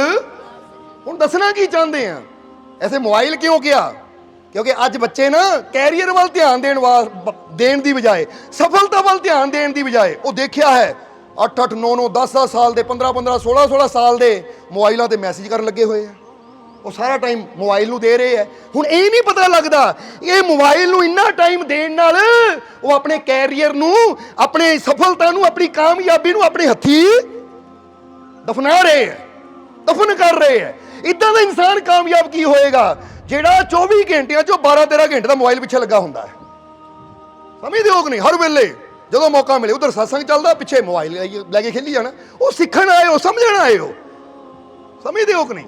ਹਾਂ, ਜੇ ਮੋਬਾਈਲ ਦਾ ਇਸਤੇਮਾਲ ਕਰਨਾ ਤਾਂ ਅੱਛਾ ਕਰੋ, ਸਤਸੰਗ ਸੁਣੋ, ਚੋਂ ਕੁਝ ਅੱਛੇ ਵਿਚਾਰ ਸੁਣੋ, ਕੋਈ ਅੱਛੀ ਚੀਜ਼ ਪੜ੍ਹੋ ਵਿੱਚੋਂ, ਉਹ ਕੋਈ ਅੱਛਾ ਹੋਵੇ ਜਿਹਦੇ ਨਾਲ ਸਾਡੀ ਸਮਝ ਵਧੇ, ਹਿੰਮਤ ਵਧੇ, ਹੌਸਲਾ ਵਧੇ, ਅਸੀਂ ਆਪਣੇ ਰੱਬ ਦੇ ਨੇੜੇ ਹੋ ਜਾਈਏ, ਸਾਨੂੰ ਮੁਕਤੀ ਦੀ ਕੁੰਜੀ ਮਿਲੇ। ਕੁਛ ਐਸਾ ਦੇਖੋ ਤਾਂ ਫਾਇਦਾ। ਤਾਂ ਜੇ ਊਟ ਪਟਾਂਗ, ਊਲ ਜਲੂਲ ਚੀਜ਼ਾਂ 'ਚ ਲੱਗੇ ਹੋਏ ਆ ਤਾਂ ਸਮਝ ਲਓ ਮੋਬਾਈਲ ਸਾਡੇ ਕੈਰੀਅਰ ਨੂੰ, ਸਾਡੀਆਂ ਖੁਸ਼ੀਆਂ ਨੂੰ, ਕਾਮਯਾਬੀ ਨੂੰ ਦਫਨਾ ਰਿਹਾ ਹੈ।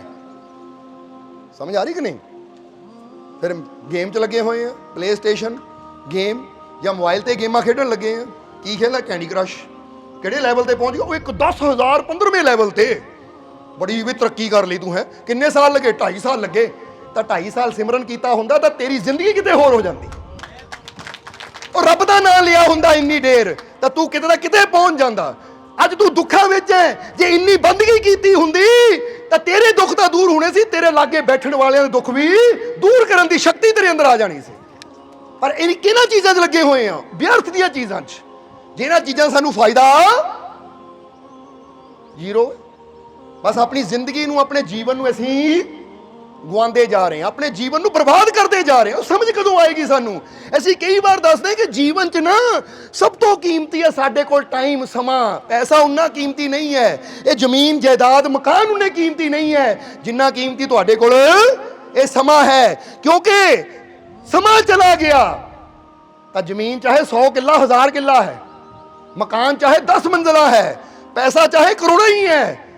ਜਰਾ ਸਮਝਣਾ, ਅਗਰ ਸਮਾਂ ਚਲਾ ਗਿਆ ਇਹ ਸਾਰੀਆਂ ਚੀਜ਼ਾਂ ਸਮੇਂ ਨੂੰ ਮੁੜ ਕੇ ਲੈ ਆਣਗੀਆਂ।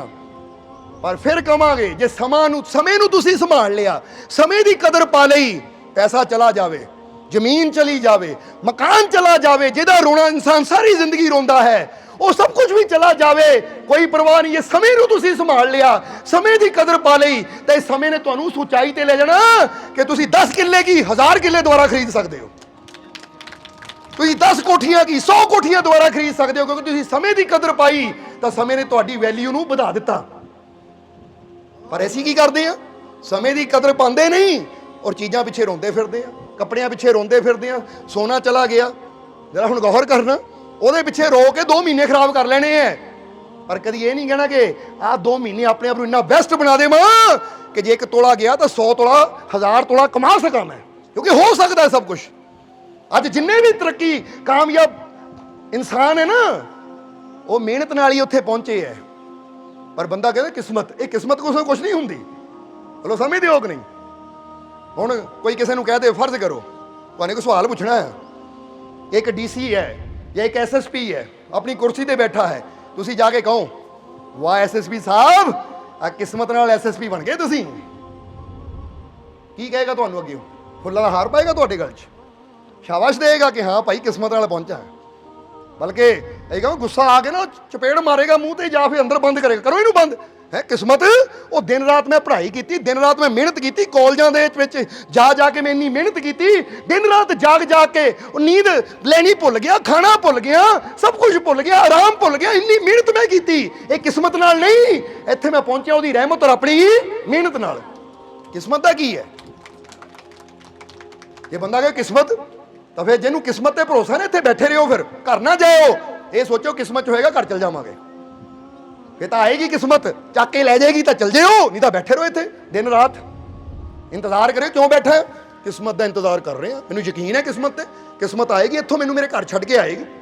ਦੇਖੀ ਜਾਓ ਬਾਹਰ ਗੱਡੀ ਆਂਦੀ ਮਰਸੀਡੀਜ਼, ਕਿਹੜੀ ਗੱਡੀ ਆਂਦੀ ਕਿਸਮਤ ਲੈ ਕੇ। ਆ ਜਾ ਪੁੱਤ ਬਹਿ ਜਾ, ਮੈਂ ਤੇਰੀ ਕਿਸਮਤ ਹੈ, ਚੱਲ। ਕਿਸਮਤ ਦੇ ਭਰੋਸੇ ਬੈਠਣ ਵਾਲੇ ਕਦੀ ਮੰਜ਼ਿਲ ਤੱਕ, ਜਿਹੜੇ ਮਾਲਿਕ ਦੀ ਰਹਿਮਤ ਤੇ ਭਰੋਸਾ ਕਰਦੇ ਹੈ, ਆਪਣੀ ਮਿਹਨਤ ਤੇ ਭਰੋਸਾ ਕਰਦੇ ਹੈ, ਉਹਨਾਂ ਨੂੰ ਹੀ ਕਾਮਯਾਬੀ ਮਿਲਦੀ ਹੈ, ਆਪਣੀ ਮੰਜ਼ਿਲ ਵੀ। ਕਹਿ ਦਿਓ ਹੁਣ ਤੁਸੀਂ ਕਿਹਦੇ ਭਰੋਸੇ ਬੈਠਣਾ ਹੈ? ਜਵਾਬ ਨਹੀਂ ਦਿੱਤਾ। ਇਹ ਕਿਸਮਤ ਕੁਸਮਤ ਦੀਆਂ ਗੱਲਾਂ ਕਰਨੀਆਂ ਬੰਦ ਕਰੋ। ਇਹ ਕਮਜ਼ੋਰਾਂ ਦੀ ਨਿਸ਼ਾਨੀ ਹੁੰਦੀ ਹੈ, ਇਹ ਬੁਜ਼ਦਿਲਾਂ ਦੀ ਨਿਸ਼ਾਨੀ ਹੁੰਦੀ ਹੈ ਜਿਹੜੀ ਕਿਸਮਤ ਕਰਦੇ ਆ। ਕਿਸਮਤ 'ਚ ਹੋਇਆ ਮਿਲ ਜਾਏਗੀ ਕਾਮਯਾਬੀ, ਕਿਸਮਤ ਨਹੀਂ। ਤਾਂ ਹੀ ਤਾਂ ਕਹਿੰਦੇ खुद ही को कर बुलंद इतना हर तकदीर से पहले खुदा बंदे से खुद पूछे बता तेरी रजा क्या है। ਰੱਬ ਕਹਿੰਦਾ ਤੂੰ ਆਪਣੀ ਮਿਹਨਤ ਨਾਲ, ਵਿਸ਼ਵਾਸ ਨਾਲ ਉੱਥੇ ਪਹੁੰਚ ਕਿ ਕਿਸਮਤ ਦੀ ਪਰਵਾਹ ਤੈਨੂੰ ਕਰਨਾ ਨਾ ਪਵੇ, ਬਲਕਿ ਤੈਨੂੰ ਇਹ ਕਹਿਣ ਮੈਂ ਤੈਨੂੰ ਪੁੱਛਾਂ ਦੱਸ ਤੂੰ ਕੀ ਚਾਹੁੰਦਾ, ਜੋ ਚਾਹੇਗਾ ਉਹੀ ਹੋ ਜਾਏਗਾ। ਜਰਾ ਸਮਝਣਾ ਸਾਰਿਆਂ ਨੇ, ਉਰੇ ਹੁੰਦਾ ਹੈ, ਇਹ ਕੋਈ ਕਹਾਣੀਆਂ ਨਹੀਂ ਹੈ, ਤੁਸੀਂ ਮਿਹਨਤ ਕਰੋ, ਹੁੰਦਾ ਹੈ। ਜਰਾ ਸਮਝਣਾ ਸਾਰਿਆਂ ਨੇ। ਆ ਪਿੱਛੇ 11 ਤਰੀਕ ਦੀ ਨਿਸ਼ਾਨ ਸਾਹਿਬ ਦੀ ਚੜ੍ਹਾਈ ਸੀ, 10 ਤਰੀਕ ਸਵੇਰੇ ਗਰਮੀ ਬੜੀ। ਅਨਵਰ ਆਇਆ ਸਾਡੇ ਕੋਲ, ਕਹਿੰਦਾ ਮਾਲਕੋ ਗਰਮੀ ਬਹੁਤ ਹੈ, ਕੱਲ ਦੁਪਹਿਰੇ ਸੰਗਤ ਦਾ ਬੈਠਣਾ ਔਖਾ ਨਹੀਂ। ਦੱਸ ਚਾਹੁੰਦਾ ਕੀ ਹੈ? ਕਹਿੰਦਾ ਜੀ ਬਰਸਾਤ ਹੋ ਜਾਵੇ ਤਾਂ ਵਧੀਆ ਗੱਲ ਹੈ।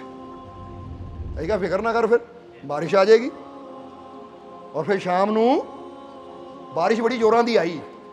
ਬਬਲੂ ਇਹਦੇ ਨਾਲ ਲੜ ਪਿਆ, ਕਹਿੰਦਾ ਇੱਧਰ ਆ ਤੂੰ। ਅਨਵਰ ਦਾ ਭਰਾ ਹੀ ਹੈ ਬਬਲੂ, ਕਿਉਂਕਿ ਉਹਦੀ ਡਿਊਟੀ ਪਾਰਕਿੰਗ 'ਚ ਹੁੰਦੀ ਹੈ। ਔਰ ਪਾਰਕਿੰਗ 'ਚ ਕੀ ਹੈ, ਬਾਰਿਸ਼ ਹੋ ਜਾਵੇ ਚਿੱਕੜ ਹੋ ਜਾਂਦਾ, ਗੱਡੀਆਂ ਖੜੀਆਂ ਕਰਨੀਆਂ ਔਖੀਆਂ। ਆਇਆ ਕਹਿੰਦਾ ਇੱਧਰ ਨੂੰ, ਤੈਨੂੰ ਦੱਸਾਂ ਤੂੰ ਬੜਾ ਬਾਰਿਸ਼ਾਂ ਮੰਗਦਾ ਆ, ਉਹ ਸਾਡਾ ਸਿਸਟਮ ਵਿਗੜ ਗਿਆ ਕਹਿੰਦਾ ਸਾਰਾ ਇੱਥੇ। ਫਿਰ ਉਹ ਆਇਆ ਕਹਿੰਦਾ ਮਾਲਕੋ ਬਾਰਿਸ਼ ਹਟਾਓ। ਇਹ ਕਰਦੇ ਕੀ, ਇੱਕ ਕਹਿੰਦਾ ਕਵਾਓ, ਇੱਕ ਕਹਿੰਦਾ ਹਟਾਓ, ਉਹ ਕਿਸੇ ਪਾਸੇ ਤਾਂ ਰਹਿਣ ਦਿਓ। ਇਹ ਕਿਹਾ ਚਲੋ ਕੋਈ ਗੱਲ ਨਹੀਂ, ਹੁਣ ਪੈ ਰਹੀ ਹੈ, ਸਵੇਰ ਨੂੰ ਠੰਡਾ ਵੀ ਹੋਏਗਾ ਤਾਂ ਮੌਸਮ ਵੀ ਸਾਫ਼ ਹੋ ਜਾਏਗਾ। ਅਗਲੇ ਦਿਨ ਫਿਰ ਬਾਰਿਸ਼ ਨਹੀਂ ਪਈ, ਸਵੇਰੇ ਸਵੇਰੇ ਠੰਡਾ ਰਿਹਾ ਔਰ ਸਭ ਕੁਝ ਠੀਕ ਹੋਇਆ। ਸੋ ਹੁੰਦਾ ਹੈ ਸਭ ਕੁਝ, ਕਿਉਂਕਿ ਐਵੇਂ ਨਹੀਂ ਗੁਰੂ ਰਹਿਬਰ ਕਹਿੰਦੇ ਜੋ ਬ੍ਰਹਮੰਡੇ ਸੋਈ ਪਿੰਡੇ, ਜੋ ਖੋਜੇ ਸੋ ਪਾਵੇ। ਇੱਦਾਂ ਦੀਆਂ ਬੜੀਆਂ ਚੀਜ਼ਾਂ ਹੁੰਦੀਆਂ। ਤਾਂ ਹੀ ਅਸੀਂ ਕਈ ਵਾਰ ਕਹੀਦਾ ਸਾਨੂੰ ਇਹ ਨਾ ਦੱਸੋ ਮੌਸਮ ਇੱਦਾਂ ਦਾ, ਸਾਨੂੰ ਇਹ ਦੱਸੋ ਮੌਸਮ ਚਾਹੀਦਾ ਕਿੱਦਾਂ ਦਾ ਹੈ। ਸਮਝਦੇ ਹੋ ਕਿ ਨਹੀਂ? ਸਾਡਾ ਇੱਕ ਵਾਰ ਜਰਮਨ, ਇਟਲੀ, ਇਹਦਾ 3-4 ਜਗ੍ਹਾ ਜਾਣਾ ਸੀ ਅਸੀਂ, ਫਰਾਂਸ, ਇਹ ਤਿੰਨ ਦੇਸ਼ਾਂ ਜਾਣਾ ਸੀ ਅਸੀਂ। ਜਦੋਂ ਫਰਾਂਸ ਸਾਡੀ ਫਲਾਈਟ ਉਤਰਨੀ ਸੀ, ਉੱਥੇ ਜੀਬਾ ਨੇ ਕਿਹਾ ਮਾਲਕੋ ਬਾਰਿਸ਼ ਬੜੇ ਇੱਥੇ ਨਾ, ਤੁਸੀਂ ਹਫ਼ਤਾ ਰਹਿਣਾ ਪਰ ਬਾਰਿਸ਼ ਬੜੀ ਦੱਸੀ ਹੋਈ ਹੈ। ਮੈਂ ਕਿਹਾ ਨਾ ਦੱਸ ਮੌਸਮ ਕੀ ਦੱਸ ਰਿਹਾ ਤੁਹਾਨੂੰ, ਕਿੱਦਾਂ? ਕਹਿੰਦੇ ਮਾਲਕੋ ਇਹ ਬਾਰਿਸ਼ ਨਾ ਹੁੰਦੀ ਘੁੰਮਣ ਦਾ ਤੁਹਾਡੇ ਨਾਲ ਮਜ਼ਾ ਆ ਜਾਣਾ ਸੀਗਾ। ਲੈ ਫਿਰ ਆ ਲਾਂਦੇ ਸਾਡੀ ਫਲਾਈਟ। ਔਰ ਸੱਚੀ ਗੱਲ ਹੈ, ਜਿੱਦਾਂ ਹੀ ਸਾਡੀ ਫਲਾਈਟ ਉੱਥੇ ਲੈਂਡ ਕੀਤੀ ਬਾਰਿਸ਼ ਹੋ ਰਹੀ ਸੀ, ਪਰ ਜਿੱਦਾਂ ਹੀ ਏਅਰਪੋਰਟ ਤੋਂ ਨਿਕਲੇ ਬਾਰਿਸ਼ ਬੰਦ। 7 ਦਿਨ ਉੱਥੇ ਰਹੇ, ਬਾਰਿਸ਼ ਬਿਲਕੁਲ ਨਹੀਂ ਹੋਈ। ਉੱਥੋਂ ਜਿੱਦਾਂ ਹੀ ਅਸੀਂ ਫਲਾਈਟ ਲੈ ਕੇ ਇਟਲੀ ਨੂੰ ਜਾਣਾ ਸੀ ਤਾਂ ਇਟਲੀ ਬਾਰਿਸ਼ ਹੋ ਰਹੀ ਸੀ। ਇਟਲੀ ਜੀਬਾ ਨੇ ਕਿਹਾ ਮਾਲਕੋ ਬਾਰਿਸ਼ ਬੜੀ ਹੈ, ਇਹ ਆ ਲਾਂਦੇ ਸਾਨੂੰ ਇੱਥੇ। ਉੱਥੇ ਗਏ, ਫਲਾਈਟ ਉੜੀ, ਫਰਾਂਸ ਵਿੱਚ ਬਾਰਿਸ਼ ਹੋਣੀ ਸ਼ੁਰੂ ਹੋ ਗਈ, ਇਟਲੀ ਬੰਦ ਹੋ ਗਈ, ਸਾਡੀ ਉਤਰਦੀ ਆਈ ਫਲਾਈਟ। ਹੁਣ ਦੱਸਣਾ ਕੀ ਚਾਹੁੰਦੇ ਅਸੀਂ? ਜੇ ਰੱਬ ਤੇ ਭਰੋਸਾ ਹੈ, ਉਹ ਰੱਬ ਤੇ ਯਕੀਨ ਹੈ, ਕਹਾਣੀਆਂ ਨਹੀਂ ਸੁਣਾ ਰਹੇ ਤੁਹਾਨੂੰ, ਇਹ ਉਹਦੀ ਰਹਿਮਤ ਦੀਆਂ ਮਿਸਾਲਾਂ ਦੇ ਰਹੇ ਆ, ਉਹਦੀ ਰਹਿਮਤ ਦੀ ਸੱਚਾਈ ਦੱਸ ਰਹੇ ਆ ਕਿ ਅਗਰ ਤੁਸੀਂ ਆਪਣੀ ਲਾਈਨ ਨੂੰ ਰੱਬ ਦੇ ਨਾਲ ਜੋੜ ਦੇਵੋ ਤਾਂ ਫਿਰ ਹੀ ਉਹਨੇ ਕਿਹਾ ਹੈ ਕਿ ਮੇਰੀ ਬਾਂਦੀ ਭਗਤ ਛੁੜਾਵੇ, ਬਾਂਦੇ ਭਗਤ ਨਾ ਛੂਟੇ। ਇਸ ਲਈ ਇਹ ਚੀਜ਼ਾਂ ਹੁੰਦੀਆਂ ਹੈ, ਜ਼ਰਾ ਸਮਝਣਾ। ਬਾਕੀ ਰਹੀ ਗੱਲ ਸਾਡੀ, ਤਾਂ ਅਸੀਂ ਤਾਂ ਉਹਦੀ ਹਰ ਰਜਾ 'ਚ ਰਾਜੀ ਹੈ। ਸਾਨੂੰ ਨਾ ਗਰਮੀ ਨਾਲ ਮਤਲਬ ਹੈ, ਹੁਣ ਤੁਸੀਂ ਪੱਖੇ ਬੰਦ ਕਰ ਦਿਓ ਤਾਂ ਵੀ ਇਹੀ ਸਤਸੰਗ ਦੇਣਾ ਹੈ। ਤੁਸੀਂ ਸਰਦੀ ਦੇਖ ਲਓ, ਗਰਮੀ ਦੇਖ ਲਓ, ਸਾਨੂੰ ਇਹਦਾ ਮਤਲਬ ਕੋਈ ਹੈ ਹੀ ਨਹੀਂ, ਕਿਉਂਕਿ ਅਸੀਂ ਪਹਿਲੇ ਹੀ ਦੱਸ ਚੁੱਕੇ ਹਾਂ ਕਿ ਅੰਦਰਲੇ ਆਨੰਦ ਨੂੰ ਜਿਸਨੇ ਜਾਣ ਲਿਆ, ਬਾਹਰਲੀਆਂ ਚੀਜ਼ਾਂ ਉਹਦੇ ਵਾਸਤੇ ਕੋਈ ਮਾਇਨੇ ਨਹੀਂ ਰੱਖਦੀਆਂ। ਕਿ ਬਾਹਰ ਧੁੱਪ ਹੈ ਤਾਂ ਮੈਨੂੰ ਪਰੇਸ਼ਾਨੀ ਹੋ ਰਹੀ ਹੈ, ਬਾਹਰ ਠੰਡ ਹੈ ਤਾਂ ਮੈਨੂੰ ਆਨੰਦ ਆ ਰਿਹਾ। ਨਹੀਂ, ਆਨੰਦ ਬਾਹਰ ਨਹੀਂ, ਆਨੰਦ ਤਾਂ ਤੁਹਾਡੇ, ਕਿਉਂਕਿ ਗੱਲ ਨਹੀਂ ਮਸਜਿਦ ਮੰਦਰ ਦੀ, ਇਹ ਖੇਲ ਹੈ ਸਾਰੀ। ਕੋਈ ਮਿਹਨਤ ਕਰਨੀ ਪੈਂਦੀ ਹੈ ਇਸ ਮੁਕਾਮ ਤੇ ਪਹੁੰਚਣ ਵਾਸਤੇ। ਔਰ ਇਹੀ ਅਸੀਂ ਤੁਹਾਨੂੰ ਚਾਹੁੰਦੇ ਹਾਂ ਕਿ ਕੱਪੜੇ ਪਿੱਛੇ ਹੀ ਦੌੜ ਗਏ, ਪੈਸੇ ਪਿੱਛੇ ਦੌੜ ਕੇ, ਪਦਾਰਥਾਂ ਖਾਣ ਪੀਣ ਪਿੱਛੇ ਹੀ ਦੌੜ ਕੇ ਅੱਜ ਸ਼ਾਮ ਨੂੰ ਆਹ ਖਾਧਾ ਜਾਵੇ। ਕਦੀ ਸੋਚ ਕੇ ਦੱਸਿਓ ਪਲੈਨਿੰਗ ਕੀ ਹੁੰਦੀ ਹੈ? ਯਾਰ ਬੜੇ ਦਿਨ ਹੋ ਗਏ, ਆ ਫਲਾਨੀ ਹੈ ਨਾ ਪਾਓ ਭਾਜੀ ਨਹੀਂ ਖਾਧੀ, ਆ ਫਲਾਨੀ ਹੈ ਗਰਮ ਜਲੇਬੀਆਂ ਨਹੀਂ ਖਾ, ਚਲੋ ਚਲੀਏ ਉੱਥੇ। ਹੁੰਦੀ ਹੈ ਕਿ ਨਹੀਂ ਪਲੈਨਿੰਗ? ਪਤੀ ਪਤਨੀ ਦੀ ਪਲੈਨਿੰਗ ਹੁੰਦੀ ਹੈ, ਮਾਤਾ ਪਿਤਾ ਦੀ। ਫਲਾਨੇ ਰੈਸਟੋਰੈਂਟ 'ਚ ਉਹ ਕਦੀ ਇਹ ਵੀ ਪਲੈਨਿੰਗ ਕੀਤੀ, ਬਹੁਤ ਦਿਨ ਹੋ ਗਏ ਇਕੱਠਿਆਂ ਨਾਲ ਬਹਿ ਕੇ ਸਿਮਰਨ ਨਹੀਂ ਕੀਤਾ, ਬਹੁਤ ਦਿਨ ਹੋ ਗਏ ਇਕੱਠੇ ਅਸੀਂ ਸਤਸੰਗ 'ਚ ਨਹੀਂ ਗਏ। ਆ ਫਲਾਨੀ ਐਤਵਾਰ ਨੂੰ ਮਾਲਕਾਂ ਦਾ ਸਤਸੰਗ ਹੈ, ਚਲੋ ਸਤਸੰਗ 'ਚ ਜਾਣਾ ਹੈ। ਆ ਫਲਾਨੀ ਜਗ੍ਹਾ ਅਸੀਂ ਮਾਲਕਾਂ ਦੇ ਦਰਸ਼ਨ ਕਰਨ ਜਾਣਾ, ਕਦੀ ਇੱਦਾਂ ਦੀ ਪਲੈਨਿੰਗ ਹੋਈ ਹੈ? ਨਹੀਂ। ਖਾਣ ਪੀਣ ਦੀਆਂ ਪਲੈਨਿੰਗਾਂ ਪਤੀ ਪਤਨੀ ਦੀਆਂ, ਬਾਪ ਬੇਟੇ ਦੀਆਂ ਚੱਲਦੀਆਂ ਰਹਿੰਦੀਆਂ ਹੈ। ਉਹ ਅੱਜ ਫਲਾਨੀ ਨਵੀਂ ਮੂਵੀ ਆ ਗਈ ਹੈ, ਲੈ ਲਈਏ ਟਿਕਟ ਬੁੱਕ ਕਰਾਈਏ, ਕਦੋਂ ਨੂੰ ਜਾਣਾ ਦੇਖਣ। ਸਮਝਦੇ ਹੋ ਕਿ ਨਹੀਂ? ਉੱਥੇ ਸਾਰਾ ਪਰਿਵਾਰ ਇਕੱਠੇ ਹੋ ਕੇ ਤੁਰ ਪੈਂਦਾ। ਸਤਸੰਗ ਦੀ ਵਾਰੀ ਇੱਦਾਂ ਕਰੋ ਜੀ ਤੁਸੀਂ ਜਾਓ, ਮੈਨੂੰ ਰਹਿਣ ਦਿਓ। ਸਾਰੇ ਨੇ ਜਾ ਕੇ ਕੀ ਕਰਨਾ ਹੈ? ਤੁਸੀਂ ਹਾਜ਼ਰੀ ਲਾਇਓ, ਮੈਨੂੰ ਰਹਿਣ ਦਿਓ। ਕਦੀ ਪਾਓ ਭਾਜੀ ਵਾਸਤੇ, ਜਾਂ ਨਾਮ ਲੈਤਾ ਪਾਓ ਭਾਜੀ, ਪਤਾ ਨਹੀਂ ਹੁਣ ਤੁਸੀਂ ਕੀ ਖਾਣਾ ਪਸੰਦ ਕਰਦੇ ਹੋ, ਕਦੀ ਇਹ ਵੀ ਚੀਜ਼ਾਂ ਵਾਸਤੇ ਕਿਹਾ ਕਰੋ ਨਾ, ਉਹ ਅੱਜ ਉਹ ਹੋਟਲ ਜਾਣਾ ਖਾਣ ਨੂੰ, ਢਾਬੇ ਤੇ ਜਾਣਾ, ਉਹ ਛੱਡੋ ਯਾਰ ਮੈਂ ਨਹੀਂ ਜਾਣਾ, ਤੁਸੀਂ ਜਾਇਓ। ਪਰ ਉੱਥੇ ਮੈਨੂੰ ਕਿਉਂ ਨਹੀਂ ਦੱਸਿਆ? ਰਿਸ਼ਤੇਦਾਰ ਵੀ ਫੋਨ, ਅੱਛਾ ਇਕੱਲੇ ਹੀ ਚਲੇ ਗਏ, ਸਾਨੂੰ ਨਹੀਂ ਲੈ ਕੇ ਗਏ, ਇਕੱਲੇ ਪਾਰਟੀ ਕਰੀਏ। ਭਾਈ ਸਤਸੰਗ ਜਾਣ ਲੱਗੇ ਕਦੀ ਪੁੱਛਿਆ ਤੁਸੀਂ ਸਾਨੂੰ ਕਿ ਸਤਸੰਗ ਇਕੱਲੇ ਚਲੇ ਗਏ, ਸਾਨੂੰ ਲੈ ਕੇ ਨਹੀਂ ਗਏ? ਉਹ ਜਿੱਥੇ ਸਾਡੇ ਜੀਵਨ ਨੂੰ ਮੁਕਤੀ ਮਿਲਣੀ ਹੈ, ਜਿੱਥੇ ਸਾਨੂੰ ਮਾਲਕ ਦੀ ਰਹਿਮਤ ਮਿਲਣੀ ਹੈ, ਜਿੱਥੇ ਸਾਡੇ ਜੀਵਨ ਦੇ ਦੁੱਖ ਦੂਰ ਹੋਣੇ ਹੈ, ਉੱਥੇ ਜਾਣ ਨੂੰ ਕੋਈ ਤਿਆਰ ਨਹੀਂ ਹੈ। ਤਾਂ ਜਿਹੜੀਆਂ ਚੀਜ਼ਾਂ ਸਾਡੇ ਜੀਵਨ ਨੂੰ ਬਰਬਾਦ ਕਰਨ ਵਾਲੀਆਂ ਹੈ, ਸਾਨੂੰ ਦੁੱਖ ਦੇਣ ਵਾਲੀਆਂ, ਉੱਥੇ ਅਸੀਂ ਦੌੜ ਕੇ ਜਾਂਦੇ, ਪਲੈਨਿੰਗਾਂ ਕਰਕੇ ਜਾਂਦੇ ਹਾਂ। ਅਸੀਂ ਸੋਚੋ ਜ਼ਰਾ ਇਹ ਗੱਲ, ਆਪਣੀ ਸਮਝ ਦਾ ਇਸਤੇਮਾਲ ਕੀ ਕਰ ਰਹੇ ਹਾਂ ਅਸੀਂ? ਆਪਣੀ ਸਮਝ ਦੀ ਛੜੀ ਕਿੱਧਰ ਨੂੰ ਘੁਮਾ ਰਹੇ ਹਾਂ ਅਸੀਂ? ਉਹ ਚਾਬੀ ਤੁਹਾਡੇ ਸਾਹਮਣੇ ਹੈ, ਪਰ ਤੁਸੀਂ ਉਹ ਚਾਬੀ ਨੂੰ ਛੱਡ ਕੇ, ਚਾਬੀ ਨੂੰ ਪ੍ਰਾਪਤ ਕਰਨ ਦੀ ਬਜਾਏ ਬਸ ਕੱਪੜੇ ਪਿੱਛੇ, ਪੈਸੇ ਪਿੱਛੇ। ਹੁਣ ਅਸੀਂ ਇਹ ਨਹੀਂ ਕਹਿੰਦੇ ਕੱਪੜਾ ਨਾ ਪਾਓ, ਖਾਣਾ ਨਾ ਅੱਛਾ ਖਾਓ, ਉਹ ਖਾਓ, ਪਰ ਉਸ ਤੋਂ ਪਹਿਲਾਂ ਚਾਬੀ ਨੂੰ ਹਾਸਿਲ ਕਰੋ, ਕਿਉਂਕਿ ਮੁਕਤੀ ਮਿਲ ਗਈ ਤਾਂ ਹਰ ਚੀਜ਼ ਤੁਹਾਨੂੰ ਆਨੰਦ ਹੀ ਆਨੰਦ ਦੇਵੇਗੀ। ਸਮਝਦੇ ਹੋ ਕਿ ਨਹੀਂ? ਇਸ ਲਈ एक गल ऐसी कही दी है कि जिंदगी की राह पर हर तरफ मुझे मुश्किलें नजर आई हैं। जिंदगी की राह पर हर तरफ मुझे मुश्किलें नजर आई हैं, फकीरों के पास बैठकर मुश्किलों से मुक्त होने की युक्ति मैंने पाई है। जरा समझ लो, जिंदगी तुसी किते भी चले जाओ, हर पासे मुश्किलें ही हैं। कोई पढ़ाई वाले पासे जावे, पढ़ाई च बड़ी मुश्किल है, कोई कारोबार वाले पासे जावे, कारोबार च बड़ी मुश्किल है। यानी किसी भी पंथ नूं, किसी भी मार्ग नूं, किसी भी रास्ते नूं चुन लो, हर पासे मुश्किल है कि नहीं? क्योंकि बंदा कभी मैं मैडिकल लाइन च मेरे जीवन मुश्किल है, तो नहीं कोई किसी लाइन च भी होवे, हर पासे मुश्किल है या नहीं? टीचर दियां अलग मुश्किल है, एक कारपेंटर दियां अलग मुश्किल है, एक प्लंबर दियां अलग मुश्किल है। यानी हुण इत्थे एक पेशा गिनांगे तो बहुत टाइम लगे। तुसीं समझ सकते हो कि हर इंसान के जीवन च हर रास्ते च मुश्किलां ही मुश्किलां है। जिंदगी की हर राह पर मुझे मुश्किलें नजर आई हैं, हर पासे देखा मुश्किलें ही मुश्किलां है, किसी की भी जिंदगी आसान नहीं है, हर तरफ मुश्किल ही मुश्किल है। पर हुण फिर कहांगे कि मुश्किल तो हर जीवन दे विच हर रास्ते ते मिलनी है, पर हुण करना की है? असीं बोलो, समझदे हो कि नहीं? इसलिए करना की है?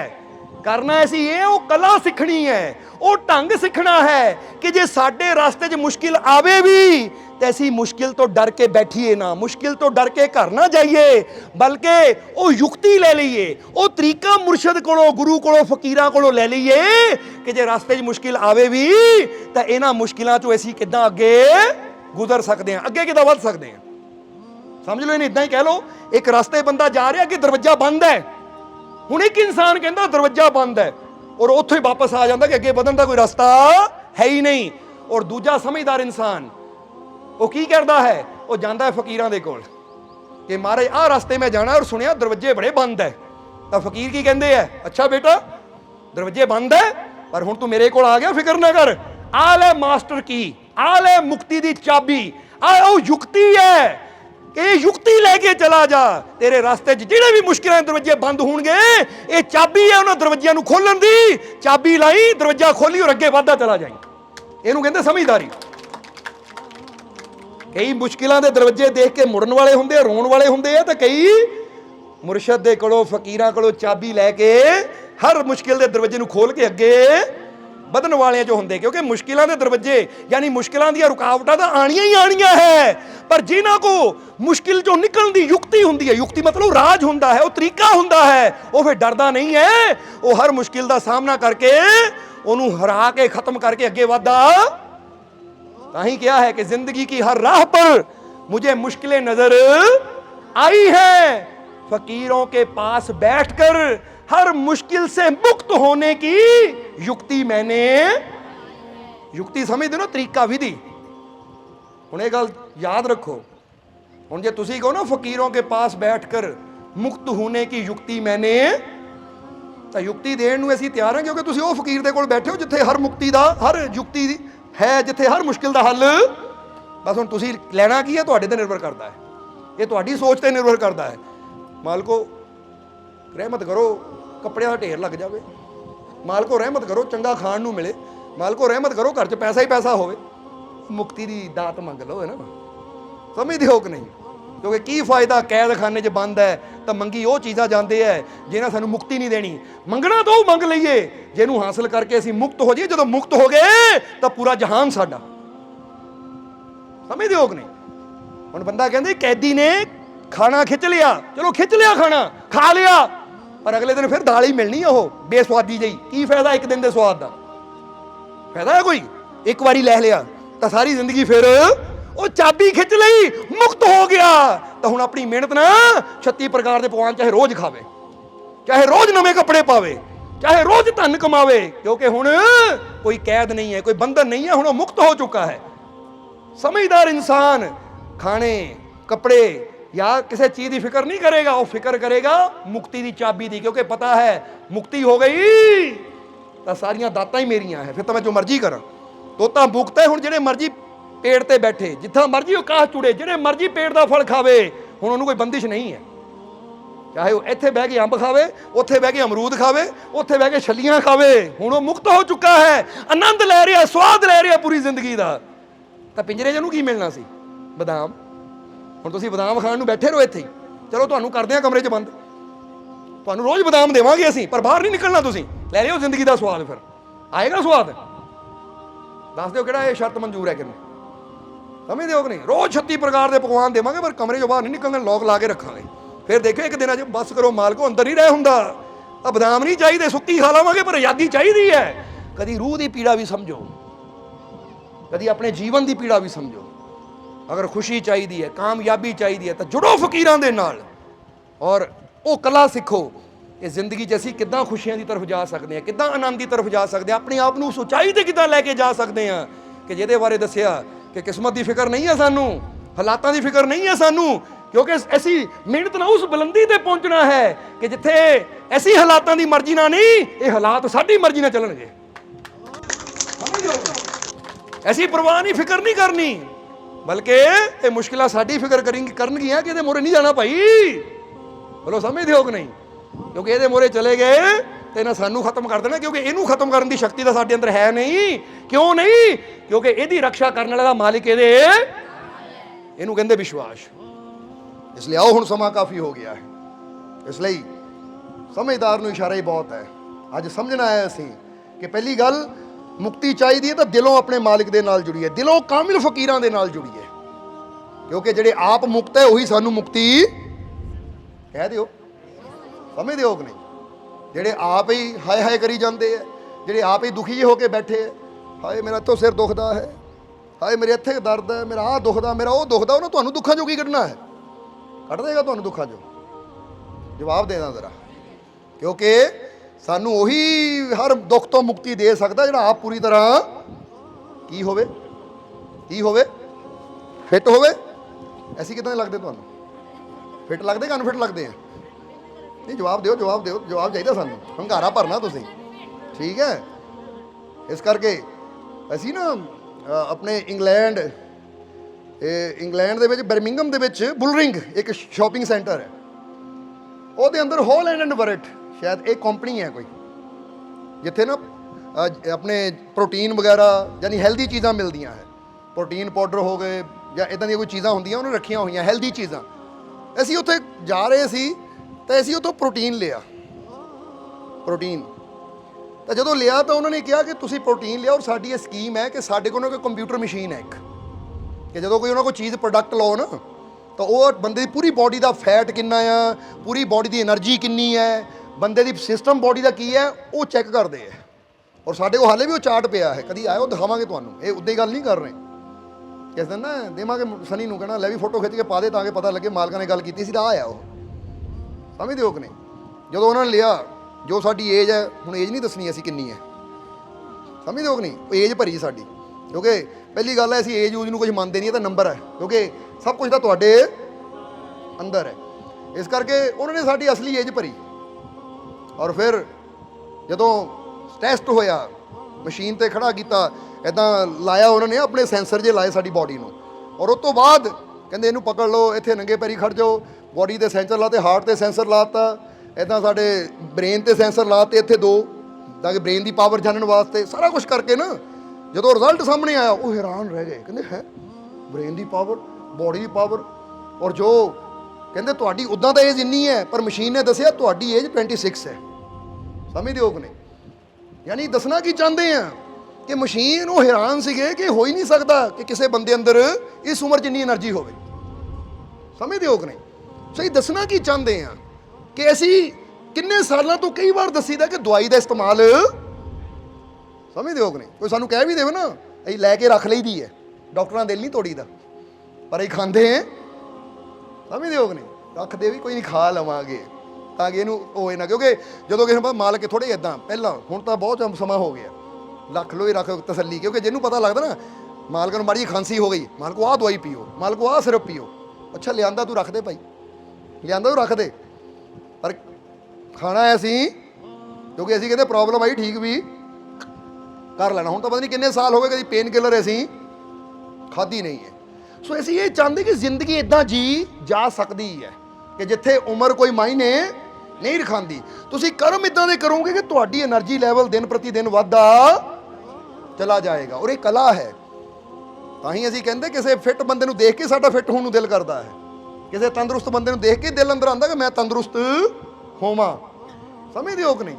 ਤਾਂ ਹੀ ਤੁਹਾਨੂੰ ਅਸੀਂ ਆਪਣੇ ਵੱਲ ਨੂੰ ਕੋਸ਼ਿਸ਼ ਕਰ ਰਹੇ ਹਾਂ ਕਿ ਸਾਨੂੰ ਕਿਸੇ ਦੀ ਐਗਜ਼ਾਮਪਲ ਨਾ ਦੇਣੀ ਪਵੇ, ਅਸੀਂ ਆਪਣੇ ਆਪ ਨੂੰ ਐਸਾ ਬਣਾਈਏ ਕਿ ਕਿਤੇ ਵੀ ਮਿਸਾਲ ਦੇਣੀ ਪਵੇ ਤਾਂ ਆਪਣੀ ਪਹਿਲਾਂ ਦੇਈਏ ਕਿ ਦੇਖੋ ਜੇ ਅਸੀਂ ਇੱਦਾਂ ਕਰ ਸਕਦੇ ਤੁਸੀਂ ਕਿਉਂ ਨਹੀਂ। ਲੋਕ ਤਾਂ ਮਿਸਾਲਾਂ ਦਿੰਦੇ ਉਹਦੇ ਵੱਲ ਦੇਖ, ਔਰ ਅਸੀਂ ਉਹ ਮਾਂ-ਬਾਪ ਨੂੰ ਵੀ ਕਵਾਂਗੇ ਕਿ ਬੜੀ ਉਸ ਲਈ ਨਾ ਹੈਰਾਨੀ ਜਿਹੀ ਦੀ ਗੱਲ ਹੁੰਦੀ ਜਦੋਂ ਮਾਂ-ਬਾਪ ਨੂੰ ਮਿਸਾਲ ਦੇਣ ਵਾਸਤੇ ਕਿਸੇ ਹੋਰ ਨੂੰ ਲੱਭਣਾ ਪੈਂਦਾ ਹੈ। ਉਹ ਆਪਣੀ ਜ਼ਿੰਦਗੀ ਇੱਦਾਂ ਦੀ ਜੀਓ ਕਿ ਬੱਚਿਆਂ ਨੂੰ ਤੁਸੀਂ ਆਪਣੀ ਮਿਸਾਲ ਦੇਵੋ ਕਿ ਦੇਖੋ ਬੱਚੋ ਜੇ ਮਿਹਨਤ ਕਰਕੇ ਅਸੀਂ ਇੱਥੇ ਤੱਕ ਪਹੁੰਚ ਸਕਦੇ ਤੁਸੀਂ ਕਿਉਂ ਨਹੀਂ, ਜੇ ਅਸੀਂ ਹਰ ਮੁਸ਼ਕਿਲ ਚੋਂ ਨਿਕਲ ਕੇ ਆ ਕਰ ਸਕਦੇ ਤੁਸੀਂ ਕਿਉਂ ਨਹੀਂ। ਤੁਹਾਡੀ ਜ਼ਿੰਦਗੀ ਇੱਦਾਂ ਦੀ ਹੋਣੀ ਚਾਹੀਦੀ ਹੈ ਕਿ ਜਿਹਦੀ ਮਿਸਾਲ ਦਿੱਤੀ ਜਾਵੇ। ਪਰ ਅੱਜ ਇਨਸਾਨ ਨਸ਼ਿਆਂ 'ਚ ਪੈ ਕੇ, ਫਾਲਤੂ ਚੀਜ਼ਾਂ 'ਚ ਪੈ ਕੇ, ਜਿੱਦਾਂ ਦੱਸਿਆ ਨਾ ਕਿ ਬੰਦੇ ਦਾ ਕੈਰੀਅਰ ਦਫਨਾ ਰਹੇ ਆ ਇਹ ਉਲਟੀਆਂ ਸਿੱਧੀਆਂ ਚੀਜ਼ਾਂ, ਨਸ਼ੇ ਬੰਦੇ ਦੇ ਕੈਰੀਅਰ ਨੂੰ, ਬੰਦੇ ਦੀ ਸਫਲਤਾ ਨੂੰ ਦਫਨਾ ਰਹੇ ਹੈ।